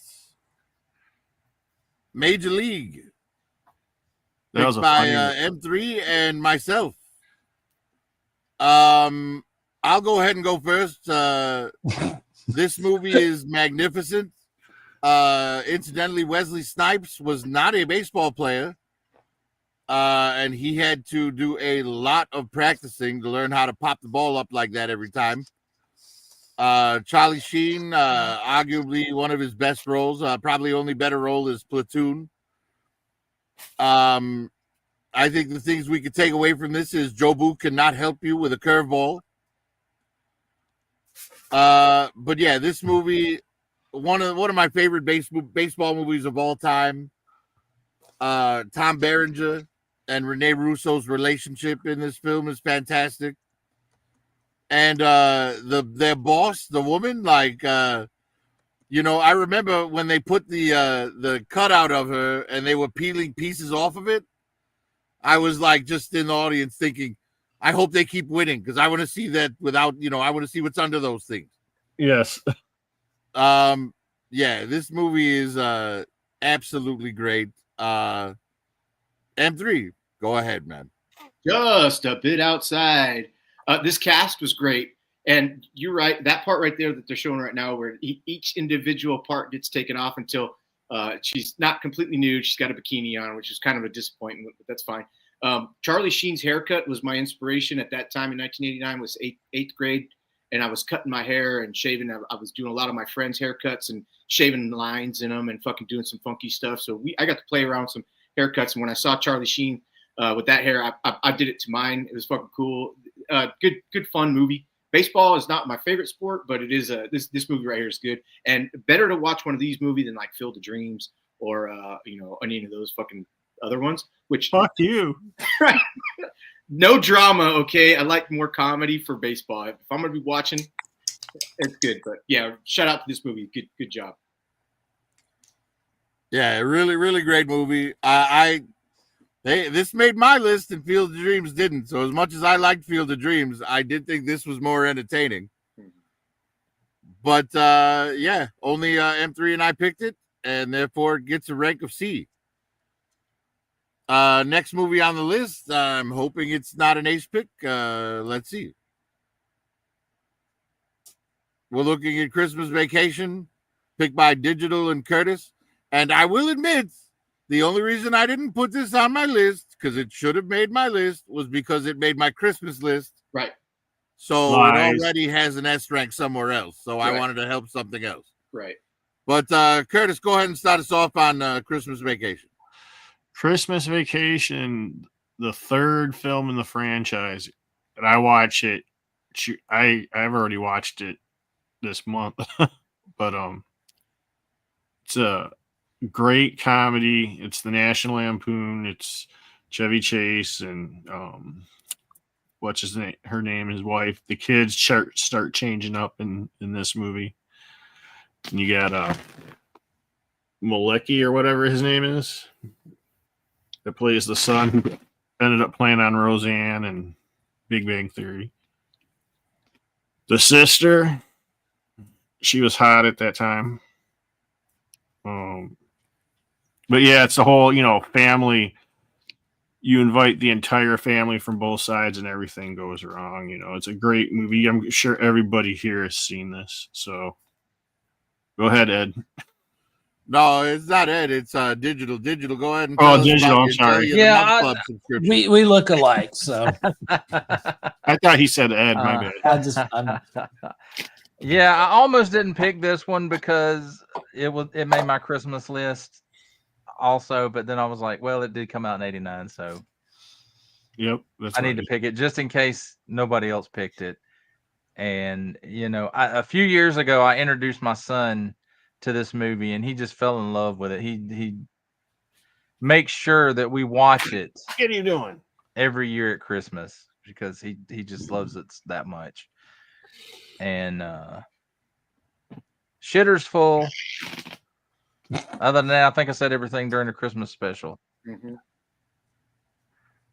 Right. And I want my damn bonus. Mhm. Well, you'll take your Jelly of the Month Club subscription and be happy. No, I want some money, damn it. I want a real bonus, not no jelly of the month shit. I want a pool. I want to grill Right, my yeah, this movie is absolutely fantastic, though. Again, like I said, if it hadn't been in my Christmas list, it would have made my list here. Oh, But for '89, it only gets a rank of C.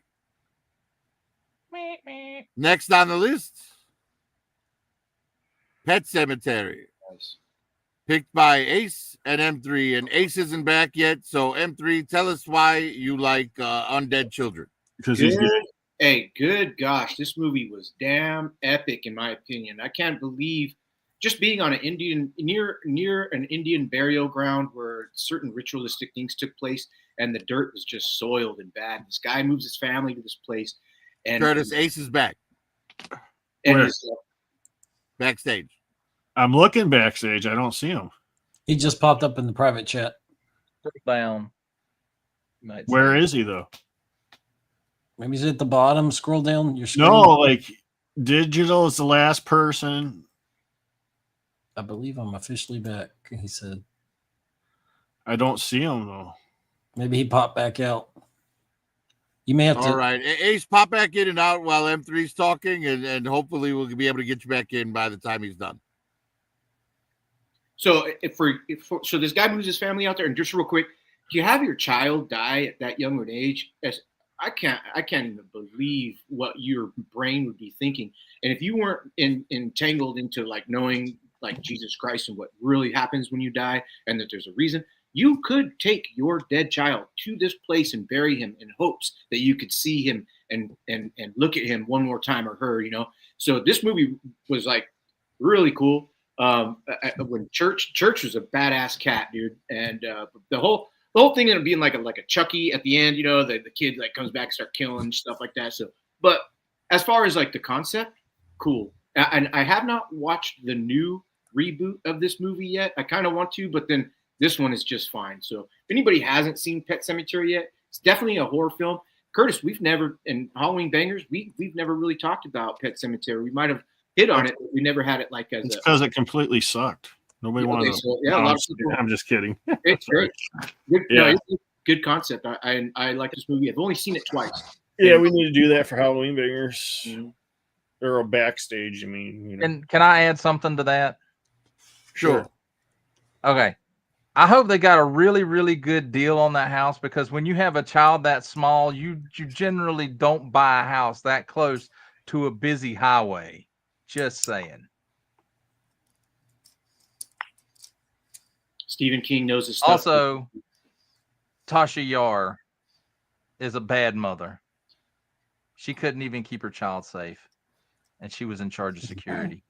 Right. She's actually a better zombie in this film than a mother. This is a great comedy. Hilarious. Absolutely. Looks like we still don't have Ace back. No. Oh, we got something in the Curtis chat. couldn't find him. He's sorry. Yeah, I'm looking. I've had this whole thing open the entire time. Who is the Sarge? Is back there. Well, the Sarge is Curtis. Oh, sorry. Oopsies. But He was well, too you know, if distracted Ace by the pops back lens up, flare. we'll let him back up and talk about Pet Sematary. Yeah. But in the meantime, his vote still counts and gets a rank of C. Moving on, the next film on the list, See No Evil, Hear No Evil. And for some reason, M3 thought this was better than other stuff this year. M3, go ahead and tell us what you liked about this movie. I can't even believe how funny this movie fucking is. Me and Marky watched this movie. It's fucking hilarious, dude. You're black. Does Dad know? God, dude. These two as a pair, from the time they fucking spawned the first movie that they did together, which I'm guessing was Stir Crazy. That they're both great people to fucking mix together. The concept of this movie was fantastic. The girl that they put in there, what's his name? From Kevin Spacey's in it. Shout out Kevin Spacey. The comedy, the cast, Harvey Wallbanger, all these things are just flooding into my mind. Didn't really have any one thing said, but it flowed perfectly. It was a perfect movie for how it laid everything out. Great film. Loved it. Moto Viper says, Men on Film, 3 snaps, a twist, and a kiss from me. It's my number one from 1989. My number one movie. Because it makes me fucking laugh, dude. Well, all right. Well, yeah, go ahead and just address the chat, M3. Oh, yes. Actually, my friend Corey said not in order, but Bill and Ted's Excellent Adventure, Gleaming the Q, Rain Man, All Dogs Go to Heaven, and Tequila Sunrise were in not any order, but his favorite. Moto Viper says these guys were great together. Moto Viper fucking hilarious. Corey says Hear No Evil, Speak No Evil. Yes, Hear No Evil, Speak No Evil. Great movie. Wait. Oh, and Hugh says Stephen King knows stuff back up when. Yeah, so Hugh's still here. Doug Smith still here. Pop the Trunk came in. What up, Pop the Trunk? He says Prophet, Kurt, Digital, Doug. Hugh's first time here, so Hugh, keep coming back, man. If you like movies and stuff and all that kind of stuff, it's once a month, but it's good stuff, man. Ultra Liger's still here. It's Cool. like the rent. We show up whether you want us to or not. Yeah. Right. Yeah, I was doing the show every couple of weeks, but it just got to be too much work to keep up with. Yeah, old school. Fuzzy Wuzzy was a woman. Yes. Ultra says, I know I've seen this movie before, but I can't remember anything from it. Might need to check it out again. Oh, wait. Wasn't the girl that was in it no holds barred in this and topless? Yeah, she's definitely topless. She's in the shower. She's reaching for a towel with her eyes closed. And that's a great scene, too. Yeah. Oh, yeah. All right. Well, now we know why it made M3's list. There was a topless girl in it. Yes. But anyways, moving on. Next movie on the list, Steel Magnolias. Now, this was another one, much like Field of Dreams, that I wish I had a little more room for, because if a movie hits me in that emotional chord, I absolutely love it. But I just didn't have room. But Ed, why don't you tell us why you love to cry? Look in the mirror. No.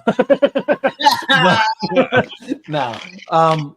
This is Real Men like this movie, by the way. It's got a great cast in it. It's funny to watch Splash. Help me out. Daryl Hannah. Daryl Hannah. To watch her transformation as a character, and you watch, of course, this is when Julia Roberts was at her prime. This was around the same year as Pretty Woman, or right before 89. 89, yeah. Pretty Woman was 89, I think. Yeah. So it was it's a sad story. And that part with Sally Field, y'all probably agree, when she breaks down at her daughter's spoiler alert, when she dies. Yeah, I know. It's one of the best Sally Field performances. She probably should have gotten an Oscar for that, because that will break your heart every time. If you follow these characters, you get so invested in them. Dolly Parton's a trip throughout this movie. She is just wonderful, and she's kind of quirky and everything, but and Olympia Dukakis is great. She has that famous saying from this film. She says, if you don't have something nice, come sit next to me, which is hilarious. But who's the real quirky one? Prophet, you probably know the name. She was in Terms of Endearment, but she's real grumpy in the whole film. Shirley MacLaine. Thank you, Shirley MacLaine. She's kind of out there anyway, or was. But it's good to see a transformation. She's right there hugging Olympia Dukakis on the cover. Yeah, exactly. I mean, what a stellar cast. This was probably the equivalent of the Brat Pack in a film, but with ladies. It was like Stand By Me, that stellar cast. It was kind of like, in the 80s, they put a lot of these great actors or actresses together. And this is just it's a beautiful, touching film. And it's about family, and it's about relationships and friendships and people that are so different getting along, and just people growing. So it's a great film. Go. That's all I got. Right. And now anyone who was curious knows what Tom Skerritt did after Top Gun. Digital, go ahead. I think Ed about covered it all. Really all he left me to say was what a stellar cast, high drama, and a tearjerker. And Dolly Parton was great in it. But I think Ed said that too. Yeah. So just say everything, asshole. Everything. Well, you got to cut me off. I'd go on Sally Field, just it's very, very. If you don't want to be sad, don't watch this movie. Exactly. Right. Because this movie will make you cry. Prophet, can I say one thing about this movie? All these women are just way too old. They're what? Way too old. This was 89, bro. Way too old. Yeah. Way too old for what? Dude, there's Julia Roberts and Daryl Hannah right there in their prime. Julia Roberts was like in her 20s. Dolly Parton was too old. No, she was like in her 50s. Like Bo is going to. She was not in her 50s. Yeah, not in the 89. Bo wants to eat that ass. Anyways, two people picked it. Had I had more room, it might have gotten higher, but it gets a rank of C. Next on the list, Tango and Cash. This was picked by Ace, but Ace is not back yet. Nope. Does anybody want to have say anything about Kurt Russell and Stallone naked in the shower together before we move on? Obviously, M3. Go ahead. Kurt's all over this one. Kurt. I didn't even watch this movie. Kurt's leaking. I will say this: the reason I don't think there was a sequel to this, I think there was some behind the scenes issues between Stallone and Russell, which is a shame because on screen I think they had pretty good chemistry. Yeah, two very large egos. Yeah. Well, probably Stallone had the bigger ego, I think. Well, to quote the film, "Why is yours bigger than mine?" Genetics. Unfortunately, Ace is having internet issues and is not back yet. But Ace did pick this film. It is a good film. This was the era of buddy cop movies. Yeah. I'm sure if Moto was on, Moto would have lots of nice things to say about this movie. I believe Moto likes this movie a lot. It's a good film. I've seen it. But yeah, Ace isn't here, so we're just gonna go ahead and move on and say Tango and Cash, rank D. Moving on. Next film on the list, The Burbs. This was one of Curtis's picks. Nice. So, Curtis, talk about Tom Hanks being your neighbor. This was such a funny movie. I still watch this several times a year. You got Tom Hanks, you got Carrie Fisher, you got a bunch of other people that you would notice from that time frame. Was it one of the Coreys? And I always get their names mixed up. Was it Feldman? Corey Feldman or Corey Haim? I can't remember. Yeah, Corey Haim. That was Corey Haim. Yeah, Corey Haim. Okay. So, like, basically, these new people move into this old house. Well, it looks old. Every other house looks like it's brand new, like it's a brand new neighborhood, right? And then they think that these new people are doing something because one of them sees them pull out a, what do you call it, like a bag with a body in it or something, or it looks like that.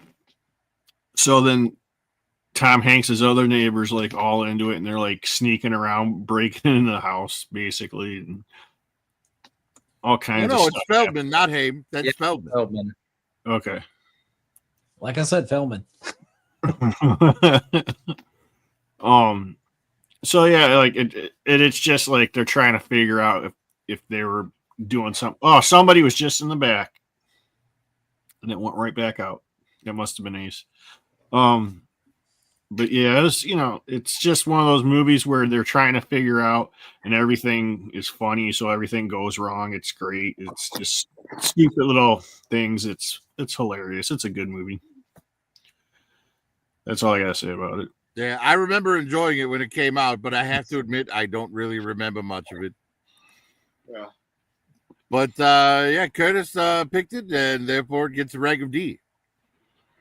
Next movie on the list, one of the best of the year, picked by myself and Ed, War of the Roses. So this is the third movie that Kathleen Turner, Michael Douglas, and Danny DeVito did together. It's the story of a couple that wind up absolutely hating each other. And Danny DeVito is their divorce lawyer. And the premise of the film is Danny DeVito is telling their story to potential clients to try and encourage them to work things out because divorce can be murder. Lots of amazing bits in this movie, in particular when Kathleen Turner's throwing a party and Michael Douglas is ruining her party on purpose. It's Kathleen Turner, just amazing, beautiful woman. This may be Danny DeVito's like one of his best performances. The scene in particular where he had quit smoking and he has in a glass case a cigarette that represents, him having quit. And the cigarette was in that case for 10 years.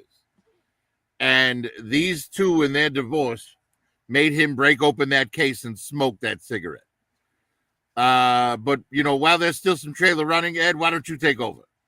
Oh my gosh. This is it's good to know that me and Prophet have the best views of films. This is a brilliant film.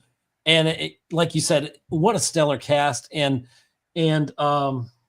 this reminds me of Home Alone, but if it were put up for people that divorce against each other, because they're going through the nastiest of divorces. If you've ever been through a divorce, this movie will break your heart, and you'll probably side with either one of them. I don't know which one, depending on your situation. And yeah, it's spoilers, so I'm going to call spoiler alert, but just cover your ears. But the part in the end where they're on the chandelier, you almost think they're going to pull it together, and they don't. and it's such a dark film, especially for the 80s, but it's a dark film overall. And it just talks about the perils and the pitfalls, how couples can go from, oh, you fall in love and everything is wonderful and wine and roses and everything is beautiful, and how over time you can become mortal enemies. And it strikes home for a lot of people. And for me, Kathleen Turner and Michael Douglas and DeVito, this is probably could be my favorite performance of all three of them. And Prophet talked a lot about it. Like the cigarette thing is so important, and there's so many references to things in this film. It's really deep, and it's really, you really feel kind of scarred, like you went through this divorce, you went from the good times to the bad times to the horrible times. And I know they're trying to do a remake of this called The Roses. It's one of those films you can't redo. You'll never do better than this original. And if you haven't seen it, do yourself a favor and watch it. It's a brilliant film. It is spectacular, and the whole thing is, like, it probably wouldn't have gone so bad for them if one of them had just been big enough to move out. But instead, They literally drew a line through the center of their house with tape because neither was willing to concede anything. You know, it's the thing is, you know, if you want a happy marriage, you can't let your ego dictate things. You know, marriage is about compromise on both sides and working together. And I have to admit, this movie is part of the reason I never got married. Jeez. But yeah, it's a fantastic film. Definitely watch it as a cautionary tale, if nothing else. But because only Ed and I have great taste, it's got a rank of C. Next on the list, the superior cop dog movie of the year, the one that I'm absolutely sure that I picked. This movie here was the very first movie that made me cry. Spoiler alert, Hooch, the dog that starts out as a real burden on him, who becomes his absolute best friend that he loves dearly, takes a bullet for him and doesn't make it.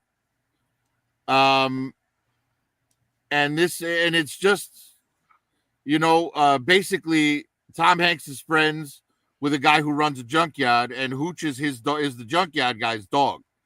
And the junkyard guy gets murdered, and Tom Hanks takes the dog in because, well, the dog is a witness.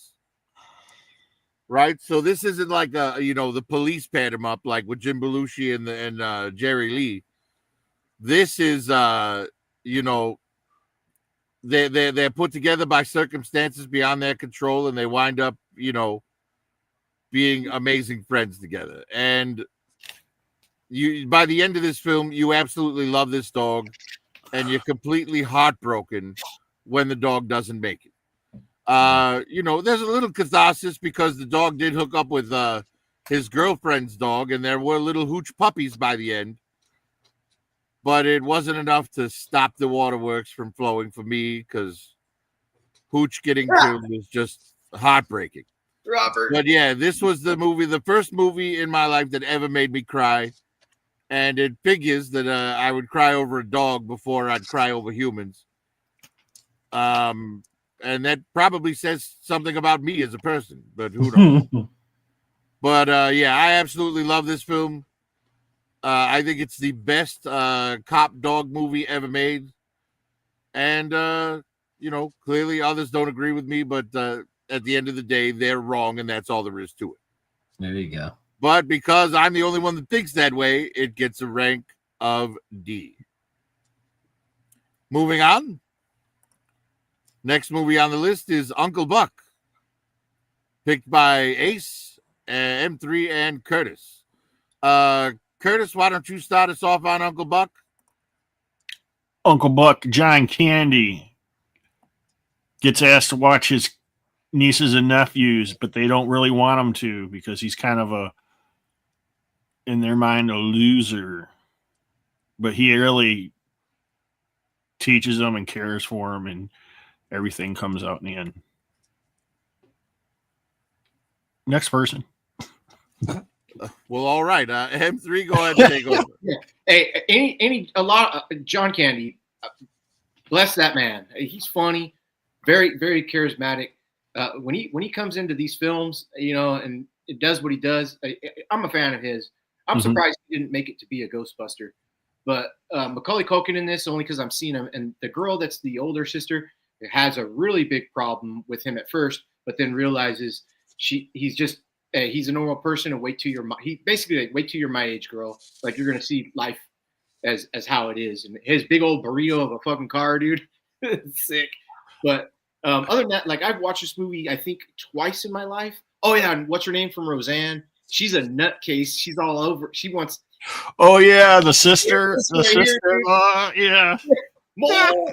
Dude, great. Moly.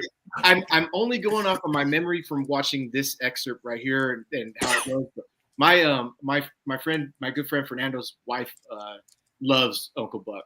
She could do all the one lines. Corey, if you're still here, it's Sarah, dude. Or I said Fernando, so you already know. But yeah, that's how they got Home Alone, just because how he did it in this. Yeah. So good film. If you haven't seen it, if you want to laugh, but then I know Ed and Prophet like to cry, but this one will make you laugh. So it's a good. Oh, that's funny. We all like to cry together. With your great taste in movies. I have great taste, thank you, and I defend it. As do you. Hell yeah, Robert. Hell yeah. You should see his it's porn. a You debate should show. see We'll his take porn whatever collection. ammunition we can bring to the fight. Good movies. Thank you. And hey, let's not forget Phil Hartman, the late Phil Hartman. Oh, Oh my yeah, gosh, I forgot that. yeah. Oh my gosh. And don't forget, that great taste in movies is they're talking about their porn collection. Uncle Buck. I've seen Right. it. I'm telling your No, wife. but I will admit this is one of John Candy's best in my opinion. But still only picked by 3, so gets a rank of B. That's actually not bad for this list. You can see Dude, he it's was in the making top them 10 for giant. the year. He was making them giant pancakes. Now, there's only one movie left in this year's list, and it's an Ace pick. So I guess since Ace isn't here, we'll all just say what we remember about it in Ace's place. Ace's place. But it's Who's Harry Crumb? Oh, it's great. Yeah. So yeah, go ahead. M3, you said it's great. Why don't you start us off? Okay, he's a writer, and who's Harry Crumb? He's a writer, but he's kind of like trying to find his way into writing, I believe, what might be his first book. So he's the one doing it. And the only scene that I could really remember is when somebody cuts the brake lines on his car and he's going down. And another John Candy flick, but this one right here, I couldn't. Oh, look. Yeah, what's his name? Prophet's favorite. Yeah. Hey, don't call that Pedo my favorite. It's basically what was the name of the Prophet director? What was the name of the land? What was the name of the woman who did the series on TV that you watched probably every night or every Wednesday night? Lansbury, Angela Lansbury. Angela Lansbury. Murder Yeah. She Wrote. That's where this kind of reminds me of, and then Clue and all that kind of stuff. Yeah. Oh, and then Austin Powers with all the characters that this guy could do and shit. Pretty good flick. Yeah, I kind of view this movie as Fat Fletch. That's well, That's apt. it is Analogy Yeah. there. unfortunately. So Digital, go ahead. Yeah, and say your piece. I don't remember it.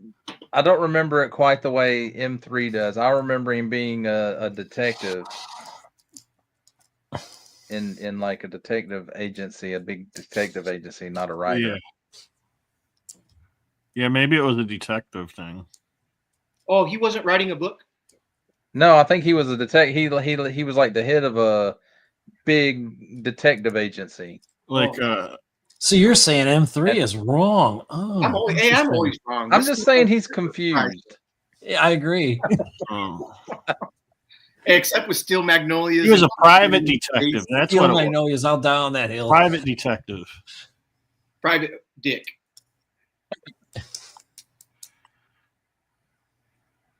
Hey, Still, given if I had to pick like my favorite John Candy movie, it wouldn't be this one though. It would be Great. I don't even Outdoors. feel like I did 9 movies. Ace just messaged me. He said he had his internet went out on him, oh, Okay. and he Oh, apologizes. But I told him it's not that big a deal. Yeah, it happens. Yeah. Ed, anything to add about Harry Crumb? Not much. I love John Candy movies. Any movie he was in was hilarious. He was like, help me out. Not Step Brothers, but the one where, oh damn, He where was in spills- Stripes. Well, yeah. But he reminds me of that comedian lives the van by the river. Oh, Chris Farley. Yeah. He kind of reminds me of a Chris Farley. I in think a you way. should flip flop that because he's the Yeah, 'cause he original. came Chris first. He's the Farley is original. copy. yeah. That's you're correct. You're correct. yeah. Yeah. I remember this That's watching cool. it and thinking it was hilarious. I've only probably seen it a couple times though, but y'all pretty much covered what there is about this movie. It's a fun movie. It's not my favorite, like Caveman said, it's not my favorite John Candy film, but it is a funny film. It's worth watching if you want a good laugh. Yeah. It's not my Right, favorite. right. Curtis, anything to add? Yeah, it's not my favorite John Candy film neither, but it is watchable over, every once in a while. I seen it sometime this year. Uncle Buck though, I saw like a bunch of times already. It's been on cable for some reason. But yeah, this was it was funny, but it wasn't his funniest, that's for sure. It was like maybe one of his lower mid-tier funnies, I'd say. Anybody Right. agree? I mean, I could name a bunch of John Candy movies better than this one. The Great Outdoors, Right. Stripes. Yeah. Well, the one right before this, Uncle Buck, far Uncle superior. Buck, yeah. But I could also name worse John Candy movies like Nothing But Trouble. Ugh, God, what a horrible film. What are you talking about? You didn't love it? Dude, watching Dan Aykroyd with that terrifying makeup eat that bratwurst gave me nightmares for weeks. It was so gross looking. Absolutely disgusting. Yes. But at the end of the day, I think Chevy Chase did this premise better. But it did get picked, and therefore it gets a rank of D. Ace, sorry your internet went out and you couldn't be on to talk about it. Canadian Bacon, I thought was better. But that's our breakdown for the night, guys. Well, it's interesting. We Two new disagreed movies on a added lot. to the S rank, Batman and Indiana Jones. Both will now be eligible for the 80s decade episode. A lot of good stuff on here. Like I said, even if it's a ranked D movie, it was still in someone's top 10, so it's not a bad film. Like Driving Miss Daisy. Lean on Me, I actually do believe deserves to be on somebody's top 10, even though it was here by mistake. But yeah, that's our list, folks. Yeah. So anyone have anything else they want to add before we call it a day on 1989? Yeah, I'm gonna I put the link in the chat, and I think we'll stay on live for a little bit. If you guys feel like doing that. I do. I can stay for a while, for a little bit. Yep. It's time for the free-for-all. So anyone who wants to join us on screen and add their own 2 cents about any of the films we talked about tonight, jump on in. Now's your chance. Hey, Prophet, real quick. Yeah, Aces, man. Totally sorry your internet bummed out, bro. It sucks, man. I Yeah. was hoping that you can make it to the end. Yeah, sorry about that. Yeah, Ace, if it came to my turn, I made a note here to make sure that I gave you some of my time in case you were able to come back. So you could talk about Indiana Jones and some of your other films. So we missed you not being here the whole time. Yeah. But we appreciated you while you were here. Yes, we understand. Yeah. A lot of us had, Some That's of us, happened to all of us. one of us has technical difficulties a lot, so we understand. Who? Who are we talking about? I'm not gonna call any names, Ed. You don't want to Right, make right. me angry. Is your word up? You don't want to? Well, M3, if you want to address the chat while we're waiting to see if anyone wants to join us. Yes, yes. Mark Cosplay said, "Dang Ed, haha. You don't want to make me angry." Said, excellent review, guys. A good one." Corey said, "Leviathan was a good '89 movie." Yes, Corey. I that was on my. It's in my top 20. I think it was written down. I believe it was written down. Ultra Liger said, "I've got work in the morning, so I'll catch y'all on the flippy flip later." Ultra, see you at Kaz, bro. He said, "Fun show too. That's great, man." Moto Viper, I think we were talking porn because Doug Smith said, "What? Porno?" That's great. Hey, and Ultra Liger said, "Why is No Holds Barred on this list?" No Holds Barred. shit! Yeah, I don't know. That was the worst movie ever. Moto Viper Yeah, said, I don't know, man. I kind of hate No Holds Barred because like I didn't think the movie was terrible, but I hated the impact it had on the actual WWF after the movie because they tried to bring in Tiny Zeus Lester as a real wrestler after that. Yep. It was bad. Wait, And They it have was one thing to not say good. about No Holds Barred, and that's what's that smell? Mm. That was the funniest part in the whole damn movie. And the little guy shitting his pants. Right. Corey, about you like Leviathan. I agree. Leviathan was a solid film. But that was one of the, they had this trend that they used to do back then.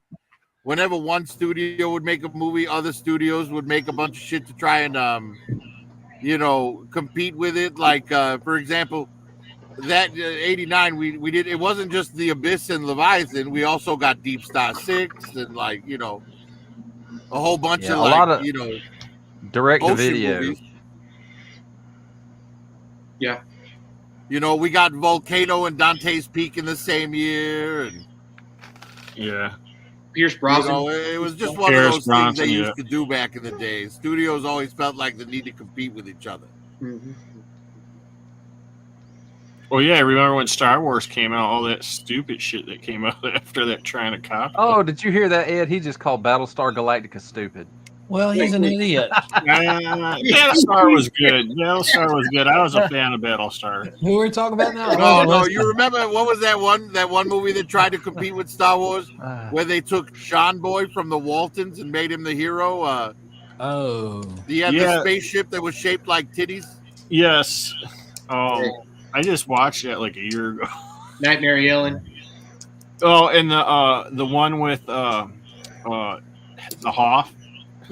Hey, The one with the Hoff, that was really bad. That was horrible. y'all know what M3 didn't tell y'all is that we're going to watch Steel Magnolias and Driving Miss Daisy after this is over together. So That is Steel Magnolias. Is that going to be the movie this month, Curtis? Yeah, I guess. And I don't know if $1 million could get me to do that. how about $1,000,001? Maybe. Now we're talking. Now we're talking. Yeah, I would say as far as like studios trying to make the same movie and compete with each other, the worst attempt ever Excuse me. was when they made Ed TV to try and compete with the Truman Show. It's like yeah. the Truman Show was a fucking masterpiece, and Ed TV was like just boring. Not yeah. I recently watched Truman Show. Within the last month. Good. Yeah, in my opinion, easily Jim Carrey's best film ever. It's a good film. I think we talked about this the other night, but what's the one he's in where it's his first? Oh, role? there you go. Doug got it. Battle Beyond the Stars. Yeah, that Yeah, was the Battle one with Beyond the John Boy Stars. from the Waltons. Oh, Yeah. Oh wow, that was so John bad Boy. I forgot it. Yeah. And he was serious. M3. His whole like character, he was like serious. Like he was trying hard, like he was Hey Doug, did you want to come on cam?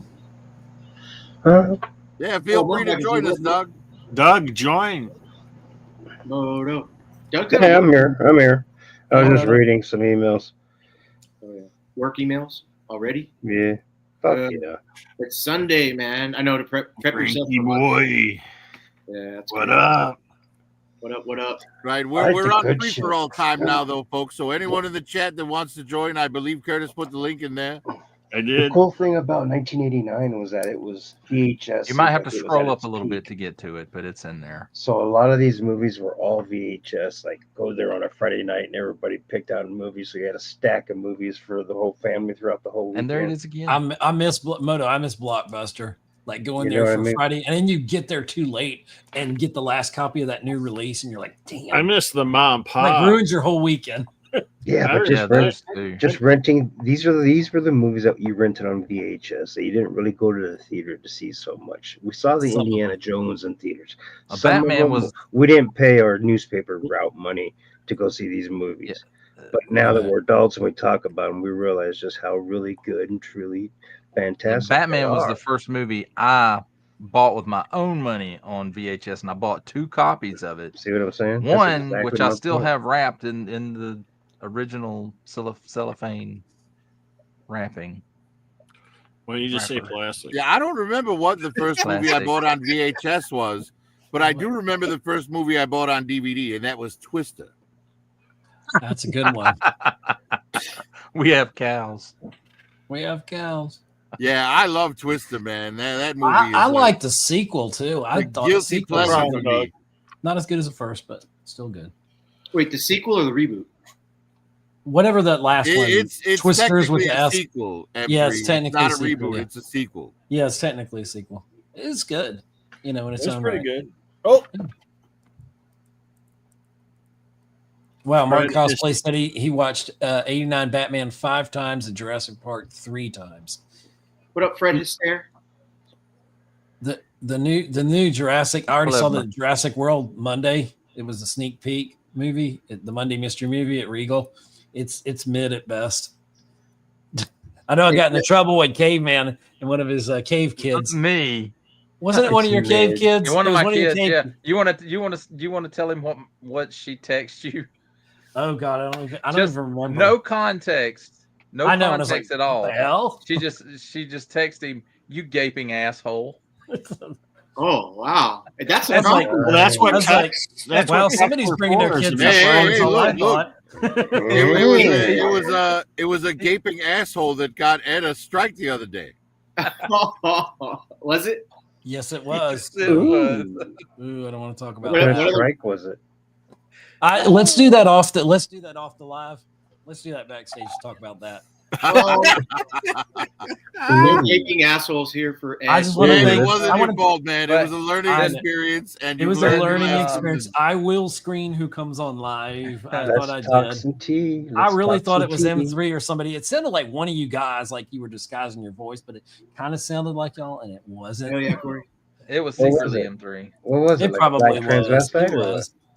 I have no, No, idea it what was it just was. some asshole who came on, and once they Showed let some him on, porn. he like put up a bunch of like Yeah, Yeah. what was explicit something, images. And, So I got a 3-month got Ed a warning on my warning. channel. Not a Private strike, but a Pile or warning. something like that was his Yeah. name. And I took the video down and everything and all that stuff. Congratulations, Ed. You're climbing. You're making it. But yeah, she. I guess I yeah, I'm told, becoming someone. Yeah.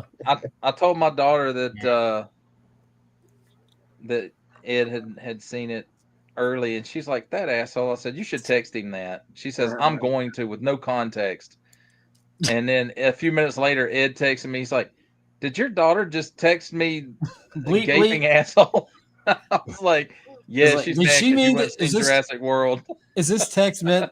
So it was so funny. So I was talking to her in whatever Gen Z slang or whatever it is. I was like, it's so mid. I was like, it was doing too little. I was like, we had a blast talking It was about it. but skibbity bibbity. It was Skibbity, Ohio, whatever, Arkansas. Are you guys Kansas, going to see the whatever. new Jurassic Park?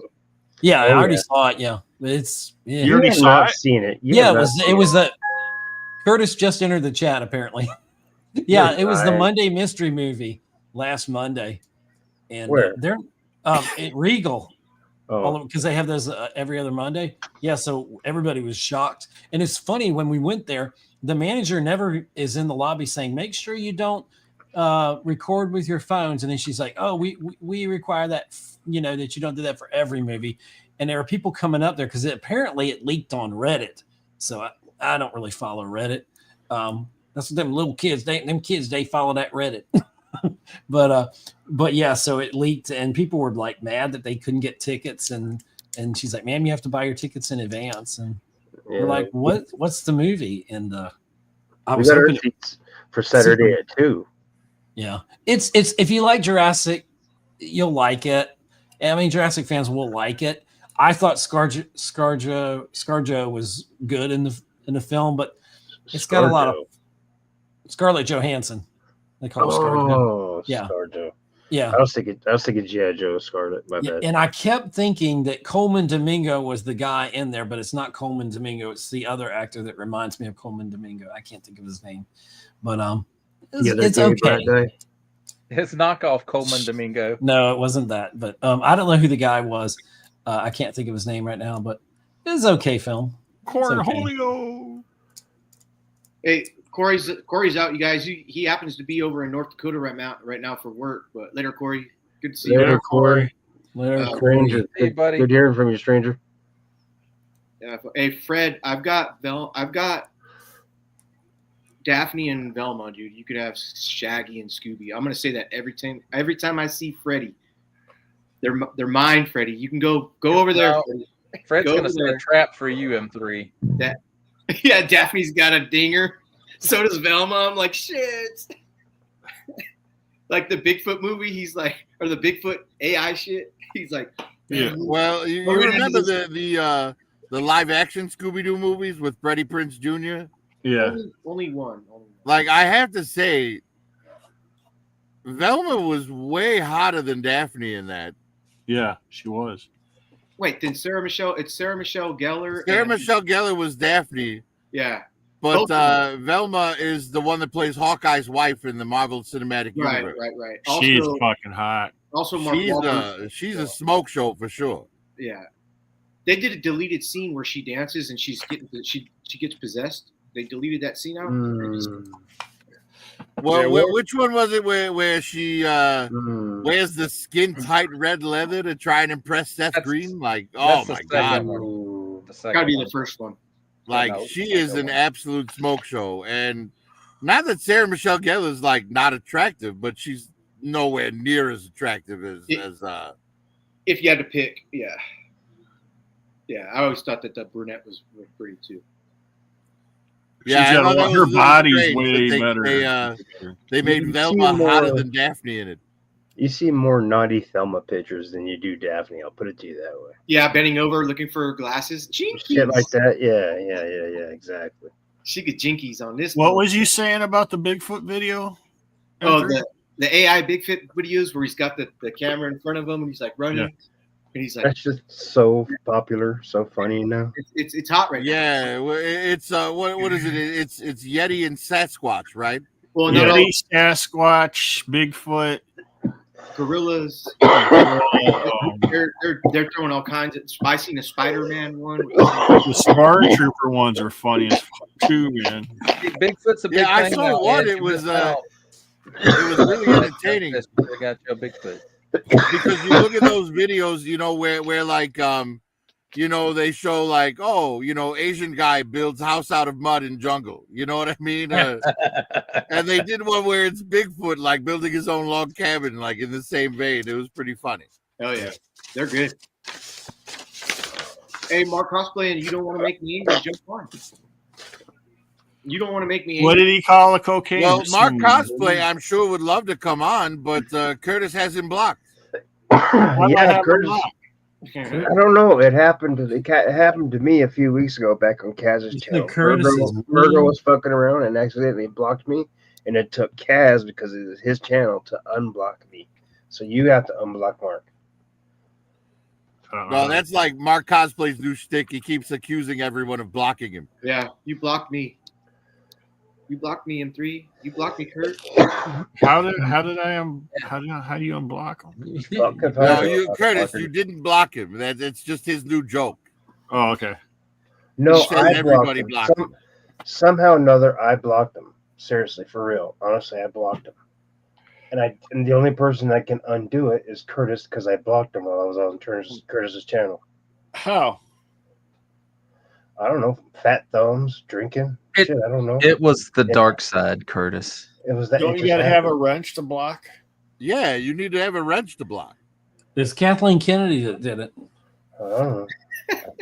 Shoot, I what don't is think that? you Moto. I don't think you actually blocked him. I think he's just. I think he's fucking with you. Yeah. Oh, okay. Oopsies. Yeah, because I mean, he accused Bullwinkle of blocking him, but Bullwinkle wasn't even on the other day.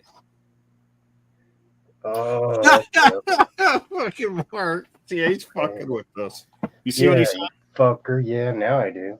Look at that.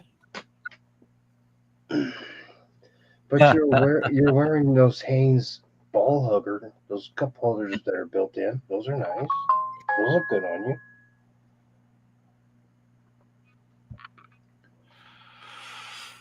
Boxer briefs are the most comfortable. I don't care what anyone says.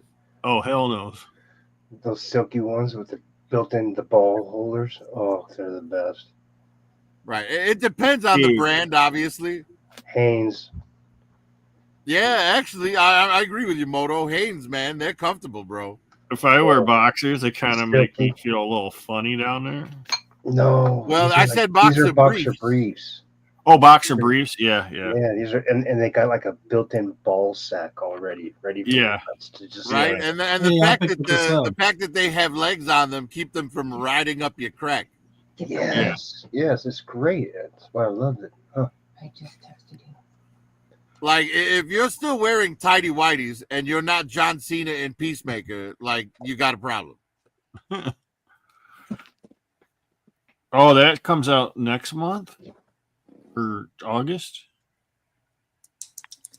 Yeah, Joker. I'm hyped for Peacemaker. Like anything James Gunn does in the comic book world, I'm like super happy about it.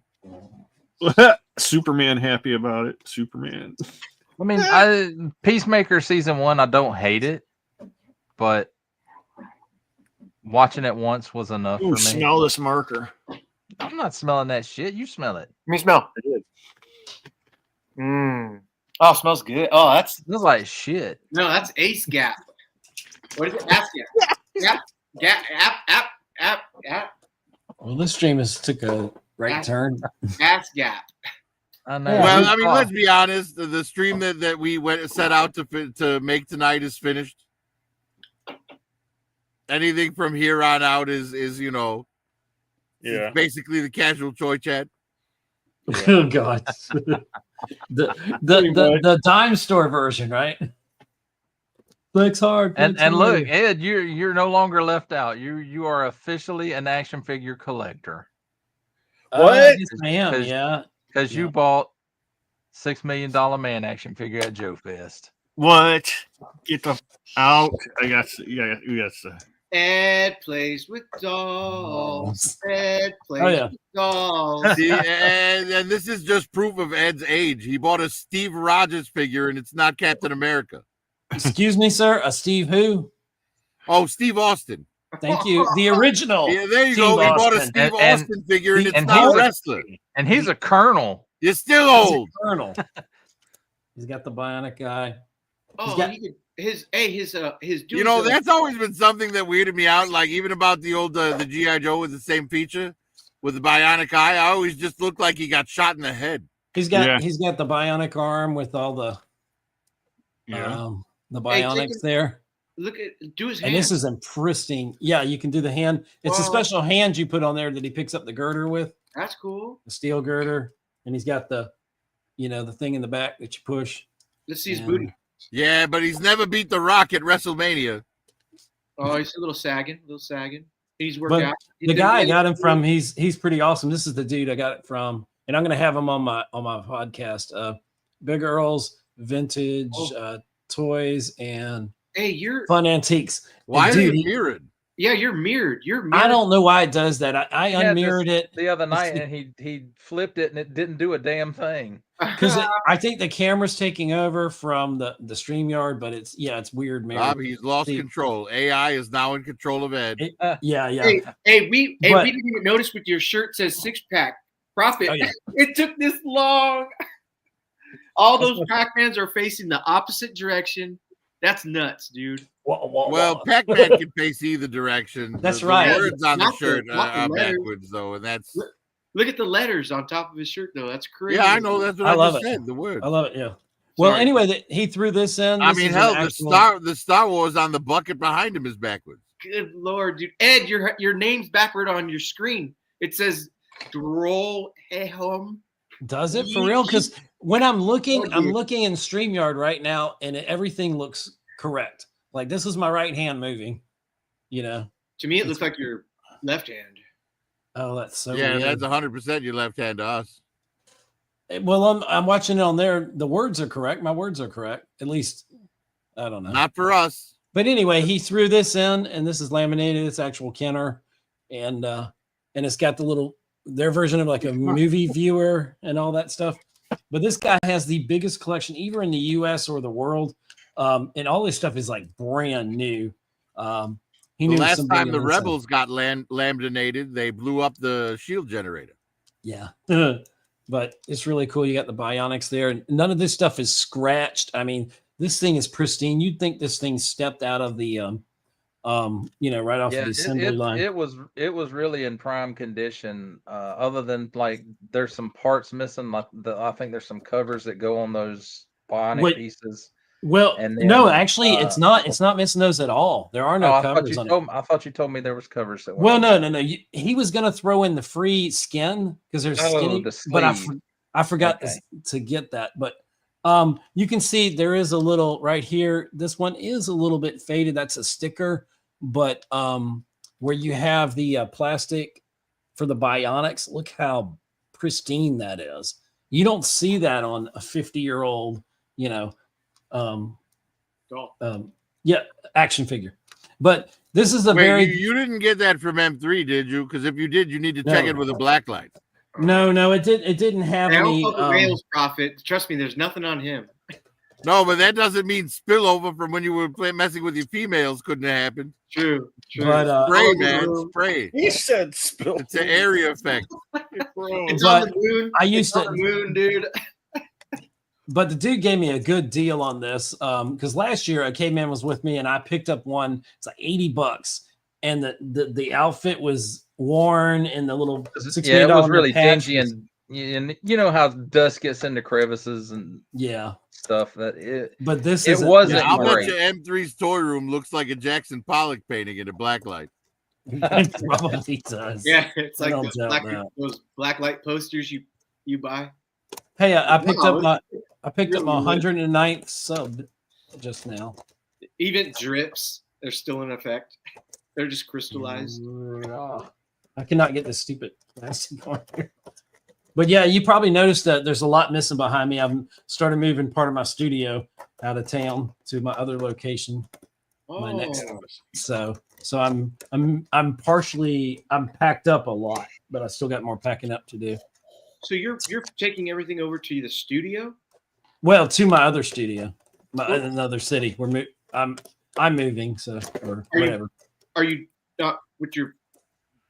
Is your wife moving with? Wait, I don't understand. I don't know why you're moving because. they're both moving. They're both Yes. moving. Oh, wow. They're selling their house and they're moving. Okay, Yes. thank you. I was tripping. I did not know that. I had no clue. Yeah, Oh, moving sucks, bro.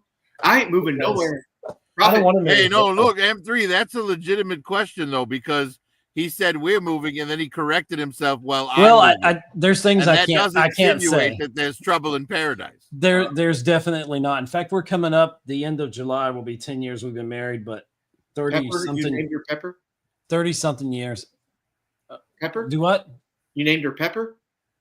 I call her Pepper sometimes. She's Oh, redhead perfect. sometimes. Perfect. That's great. Pepper Potts. That's But, cool. That's cool.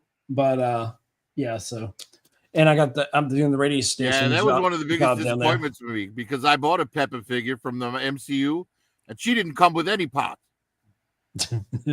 Yeah, Doug. Hey, Sega Genesis showed up. What up? Sega Genesis said Batman 1989 will always be in the best Batman than today's Batman. Yep, cool. Good for you, Sega. I think a lot of us feel that way too. I personally left Michael Keaton for the Batman, from the vampire from Sparkly one. Yeah, I do have to say I do like the Batman. I think it's a fantastic movie. Which they just finally finished the script the other day. What do you mean? But, For but Batman I do 2. think that Michael Keaton is still the best Bruce Wayne. Bruce Wayne. I like I've always said. Oh, sorry. Go no, ahead. man. just real quick. I like the guy that played American Psycho for Bruce Wayne.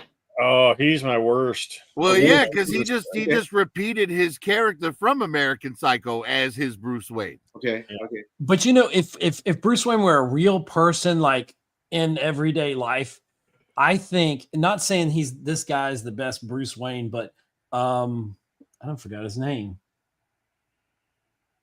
Oh Lord, the Ocean's 11 guy. What's his name? Oh, Brad Pitt.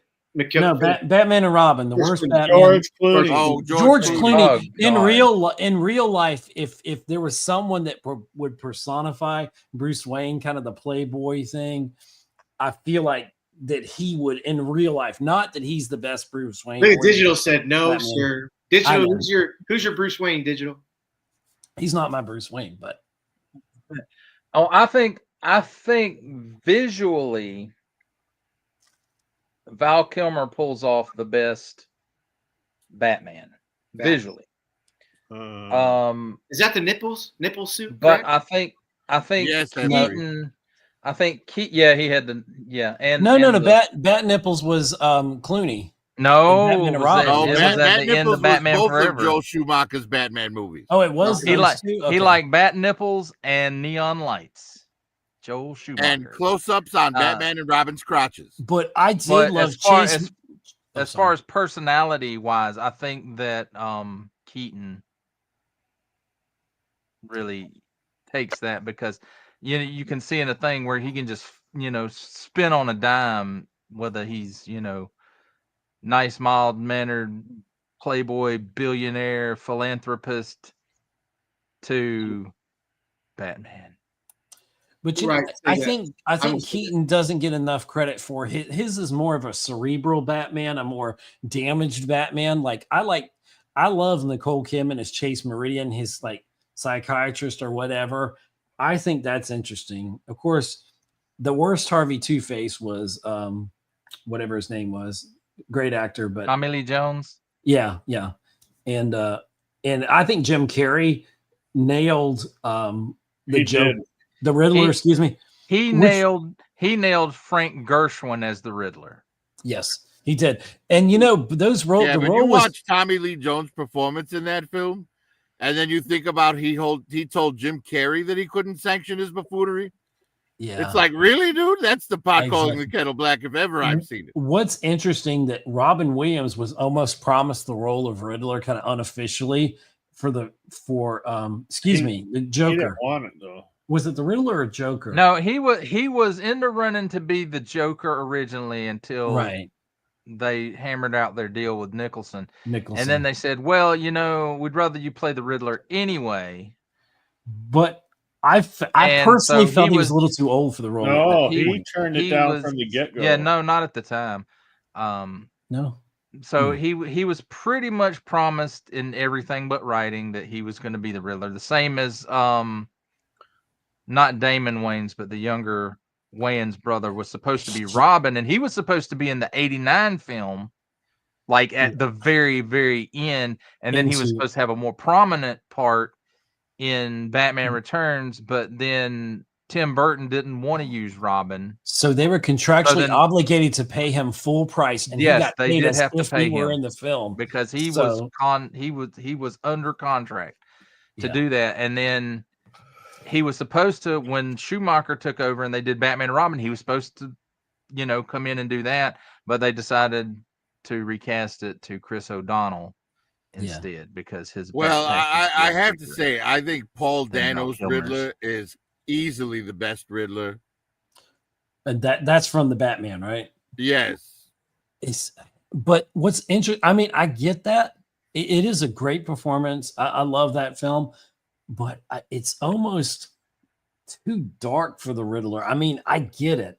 It's a very Arkham Asylum kind of, and I like the performance, but part of me doesn't feel like he's the Riddler. I feel like he's a different character, almost like a Wait. I Zaz don't know, or man, something. because you have to take into consideration yeah. that That's a they tough they movie. have to appeal to the modern comic book audience with him. True. And the Riddler in the modern comics is not a goofy Frank Gershwin or Jim Carrey Riddler. He's a Paul Dano Riddler. Okay. Yeah. And Yeah. going Because one of the most popular Batman story arcs in the last like few years was Hush. Batman Hush was great. and the yeah. main villain of that turned out to be Riddler. Right. Yeah. So you Hush know, is Riddler is brilliant. diabolical Yeah. on a You're right. level that Jim Carrey and Frank Gorshin could not convey. Did you watch the cartoon movie? I did. Those are brilliant. And the Telltale Riddler, that Yeah. Hush was Prophet. incredible. Prophet Um, in 1966 Batman. Putting in my head, Adam West, that Riddler, what murders did he plot? Who died up under his belt? Because, like you said, the Riddler in the Batman is on point as a psycho person who leaves riddles for the detectives to try and figure out of who's gonna die next, and they better get him before he fucking dies next. You know, that kind of thing. Well, didn't Anthony, murder we have to anybody. take into consideration when you're talking Adam West Batman, those villains didn't Nobody kill got anybody. murdered. they didn't kill. Yeah. They were None always of those saved. villains killed anybody. They always Yeah, got saved. they knocked people out and they stole stuff. That's Right. the crimes that The they Riddler is more a pain in the butt, is what he was. Well, they because would of all of would his set riddles. they would set bombs and stuff like that to kill a whole bunch of people, but you know, Batman was always like this. Some days you just can't get rid of a bomb. Yeah. Yeah. Running up and down the dock. Shark repellent. It's know, like and there's they a would- bus full of nuns, there's a line of ducklings. It's like, Hand- I can't drop this bomb. and they would climb. And Hands they would, down, that is still my favorite Batmobile. Is not a question. in 66 my mind. Batmobile is the 66 best. Is the And then best. 89 is a close second. I agree. Stray, I jump agree. in, Stray. The rest of them can go to hell. Hey, Stray. a stray Blu-ray. What's up, Astray? Yeah, Curtis, you want to throw a fresh link out there for anyone who might have just joined recently? Here's Yes, some but not fresh for look in Mark your face, cosplay because Stray. he's blocked. Yeah, I got you some- could throw out a stale link if you wanted to, even a day old link. a gaping link for you, Stray. Ed likes him gapes. No touchy. There's a gape in your logic, sir. No That's touchy. such a weird word, gape. Doesn't that sound like Great. like grapes that turn you homosexual? Yeah, I want gape wine. What did you say? I said I want grape wine. Did you though? Bull 180. Fred Hiss Mark- there. Mark asked Astray to unblock him, and Astray said no. Hey, Caveman, Star Trek Resurgence from my Steam wishlist is now on sale. Hey, Remember every your every Steam letter wish in that list. paragraph that you just showed up was backwards, dude. I don't know why it's the camera fighting with StreamYard, and they can't That was figure it weird out. though. Everything was like written like the Torah and shit, man. I'm the Riddler. It's a riddle. Riddle me this. Damn. Oh All man. right, let's mirror. How about that? Is that better? Nope. Mark cosplay and Astray say that Fred is Bullwinkle, and if that's true, the ascot makes sense. Yes.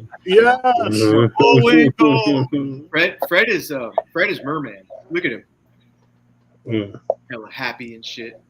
It looks like some seaweed growing in the background or something. With his scarf, dude. Oh, Estrella's on M3s, and Kurt added the link to his channel. Oh, Stray said no. Stray said unblock me. Maybe that's what's wrong with. Oh no, he said his internet went down. Yeah, no, Ace messaged me and told me his internet was out. Yeah. Yeah. That's last time my internet went out was like a thing where they emailed me an hour before and said, "Hey, we're gonna turn your fucking shit off real quick. We got to do some repairs in your area." Cool. And then an hour after that, Oh no! not recently. This is like when I Straight is like, where the hell am I? when I get storms that knock out my internet. Astray, if you're watching on M3's channel, come watch on Curtis's channel, and there's a link you could jump in with. Yeah. Yeah. Here. We are Hey, so Sega, confused. do your research on most movies aren't woke, dude. It's kind of like it got to a peak of woke, and if your algorithms aren't showing you those movies, or shit on YouTube and stuff, yeah, you're right though. Some did get woke, but a lot of the series got woke. A lot of the series that you watch on shit, but I want to say that I just want good There you go, storytelling. Stray. I just sent it to you on text. Not too many movies are not woke, but they're not. Mark, Like, Mark says the Stray needs to unblock him first. Everybody's blocked. Stray, unblocked. Stray. Mark. Who is Gamora? Why is What is Gamora? Gamora? I'll happens- do you one better. Why is Gamora? Why is Gamora's? Because Thanos didn't annihilate her. Thanos let her live. That's why Gamora is Gamora. He chose her to live, and he murdered the planet. Zoe Saldana is so hot though. And Columbiana. Have you seen Columbiana? Oh my gosh, yeah. Fucking That, hey, that pool scene just shows off her complete body. Like she's perfect. great. Yeah, That's TMI, Stray. We didn't need to know that. What? Well, Zoe? DC thinks it's TMI. M3 is very happy that you're naked. Oh yes, I just had to swallow real quick. I bet you did. You bet I did. We need a bigger boat. Ed, I don't want to play that Star Trek game. It's from Telltale Games, and Is that's it? like it's like a read it and choose your own adventure. Oh, it kind of is. That's The what graphics those- were good on it, but oh yeah, okay. Fred's face. It's only looks all $6, mad. dude. He's getting What's- look Fred's Fred's mad. Fucking Fred ram. is face up. is all Upset. what? He's gaping Fred. Yes. Fred's getting gaped right now, dude.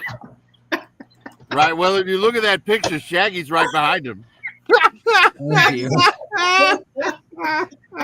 Zoinks!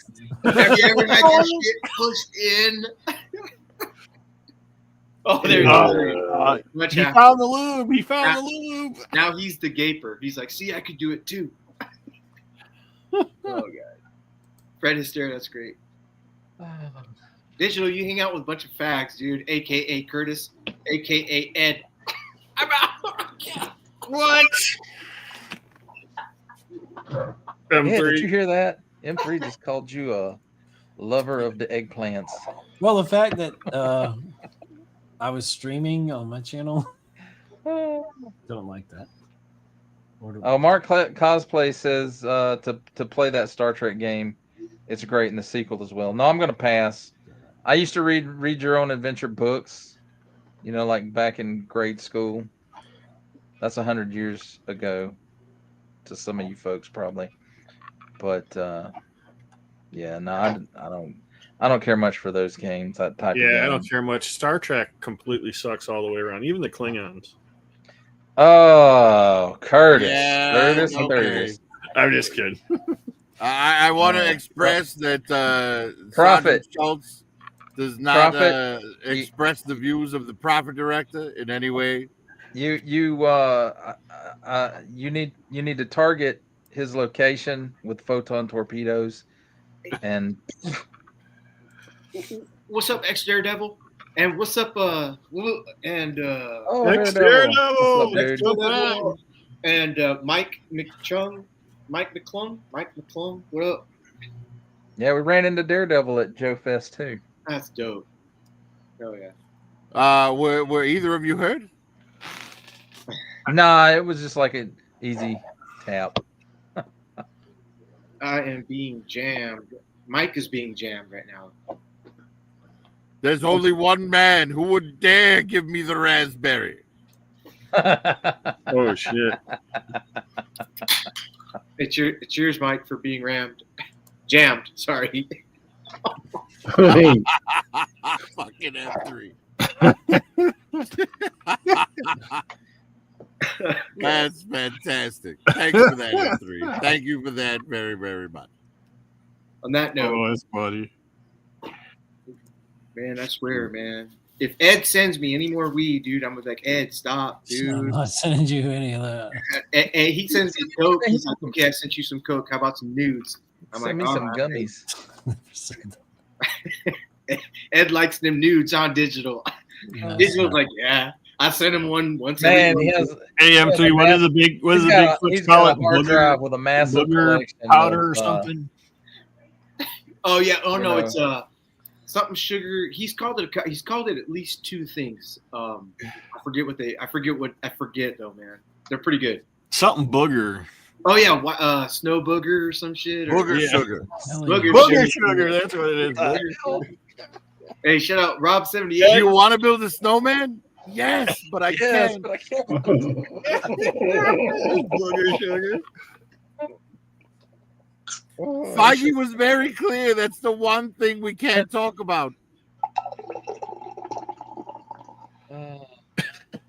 Yeah, it was fun. It was fun meeting everybody at Joe Fest Daredevil. It sure was. It was awesome. Yeah.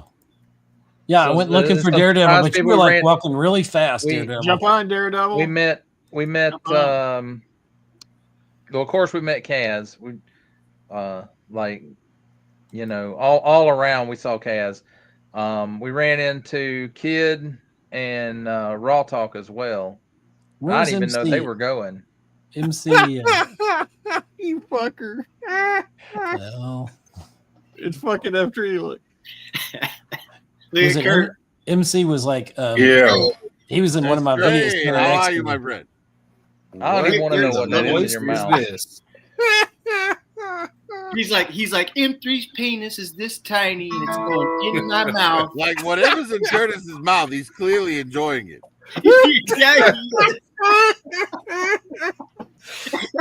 Yeah, No, we gotta cut the line.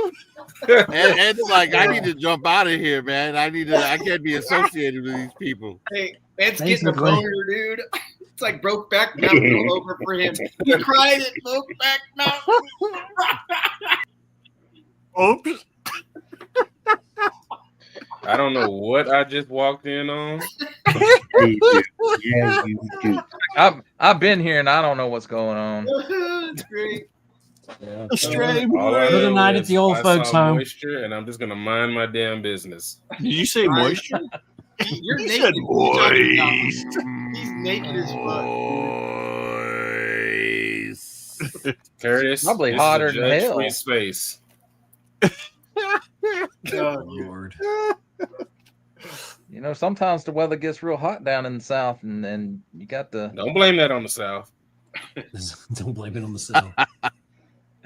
all that humidity and Hey, Prophet, stuff. And you Prophet. gotta get down to the skivvies. Hey, Prophet and Curtis are fucking Blame Yankees. it on the stars. We're what, Ed3? Shine at night. You're a Yankee. Curtis is a Yankee. Bullwinkle's a Yankee.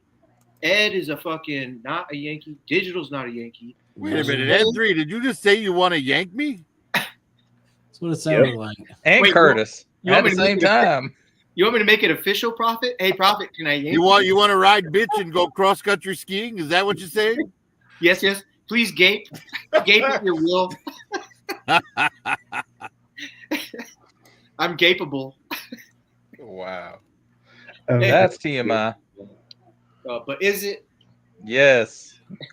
Is Ed, it I did not put your need to hand know up. that. Ed, put your other hand up. Yeah, guys- I kind of have to agree with Digital on That's that one. hilarious. Hey guys, if you want to join in, I'm going to shut down in about 5 minutes.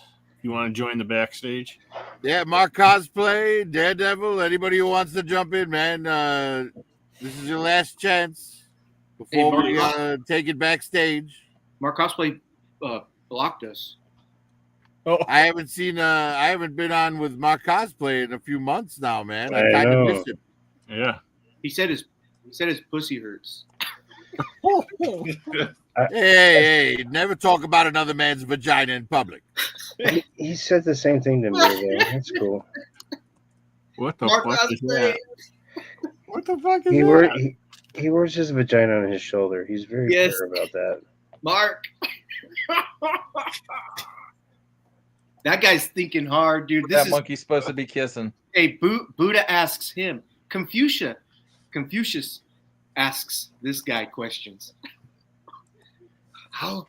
Confucius say, man who go to sleep with itchy butt, wake up with stinky finger. Fucking Ed raised his hand. Sorry.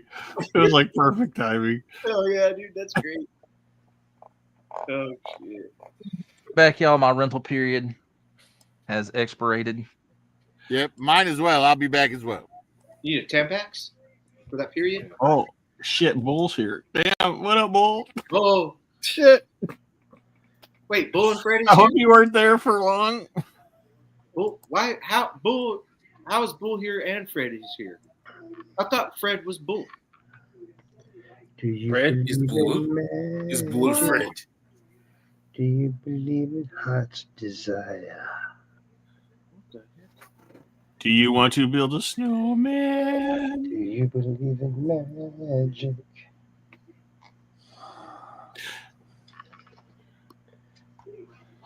I want you to play with my dingling. My dingaling, ding ding. Chuck ding, Berry, ding. shout out. Chuck Berry. There.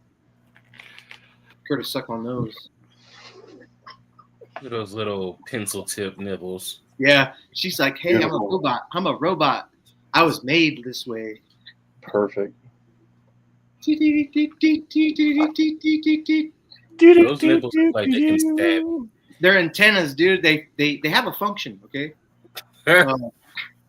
They can receive radio frequencies from across the galaxy. Whenever Optimus Prime is like nailing her from the back, she's like, "Teet, teet, teet." It's sending out to all Autobots. This is an incoming message. You are welcome here on Earth. just tap this ass. Do And it, Doug. Do it. That's how the transmission works. The two machines got to do that. For it to work. it's a vibrational thing. Y'all know Tesla. That's funny. Oh, just for the record, I heard Ed talk about our government today. Ed, shame on you for putting a plug in from your side. Yeah. Did you It's put a fine. plug in from yours? Notice how No. we didn't. Notice how we didn't fucking. Y'all say it. did. We let Oh. you have it. We let you have it. It's okay. And I was like, What's Ed, wrong? got it going You on. call- I wasn't talking about that though.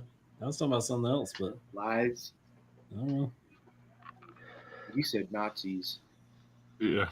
What's Damn. wrong with saying the word Nazis? Well, no, nothing. But Nothing. Ed was like, it's our government today. Nazi. Oh, I was like, Ed, that I can't shit. believe you said that, Ed. I can't believe you said that. But it's fine. I want to see Ed go on the 5. Oh, dude, no, The View. The View. I want to see him on The View to get his first things, and The View's gonna love him. They're basically gonna jack him off. But when he goes on the 5, they're gonna be like, hey, you just got jerked off by The View. Oh, we lost somebody. Who we lose? Ed bounce. Ed, it better be your internet, Ed. Oh, dude. Oh, Ed. No, he didn't do that. He couldn't have Oh, gotten that. He dude. could not have gotten that. Ed, digital, please tell Ed, forgive me. I was literally. Yeah. Oh my gosh. No, wait. It's okay because he might say it is his internet. Oh my gosh. Sorry, Ed. Digital's Ed, Why Mike. can't we? Why can't we? They just- talk Digital's about on that Digital's on the anymore? phone. Digital's on the phone with Ed, going, "Hey, I don't think he meant anything by it." And Ed's like, "No, I'm gonna watch Steel Magnolias, okay? It- Driving Miss Right. Daisy, here I come." I just want to cry tonight. he's wearing his pumps and he's wearing his pumps and stamping his Yes. feet. And I don't know why, good grandma. I just don't know why. Ed, those are great ones. Ed, you gotta admit, those are really good. All right, y'all. We'll say good night. Jump in. We're just gonna go backstage and cause trouble back there. Later, everybody. Thank you for coming. It was great. Wait till the next time, then we'll do the top S tiers of the 80s, and then after that we'll get into the 90s. That's true. No, it'll be by that time. It'll be time for the fucking Halloween, Halloween bangers. Yes. Yeah. Later, you don't want to make me angry. Later, Mark Cosplay. Well, 90s might not start till January or something. No shit. Yeah. All right, guys. Y'all have a good night. Be safe. And God is my Lord and Savior. Lord. Amen. Amen.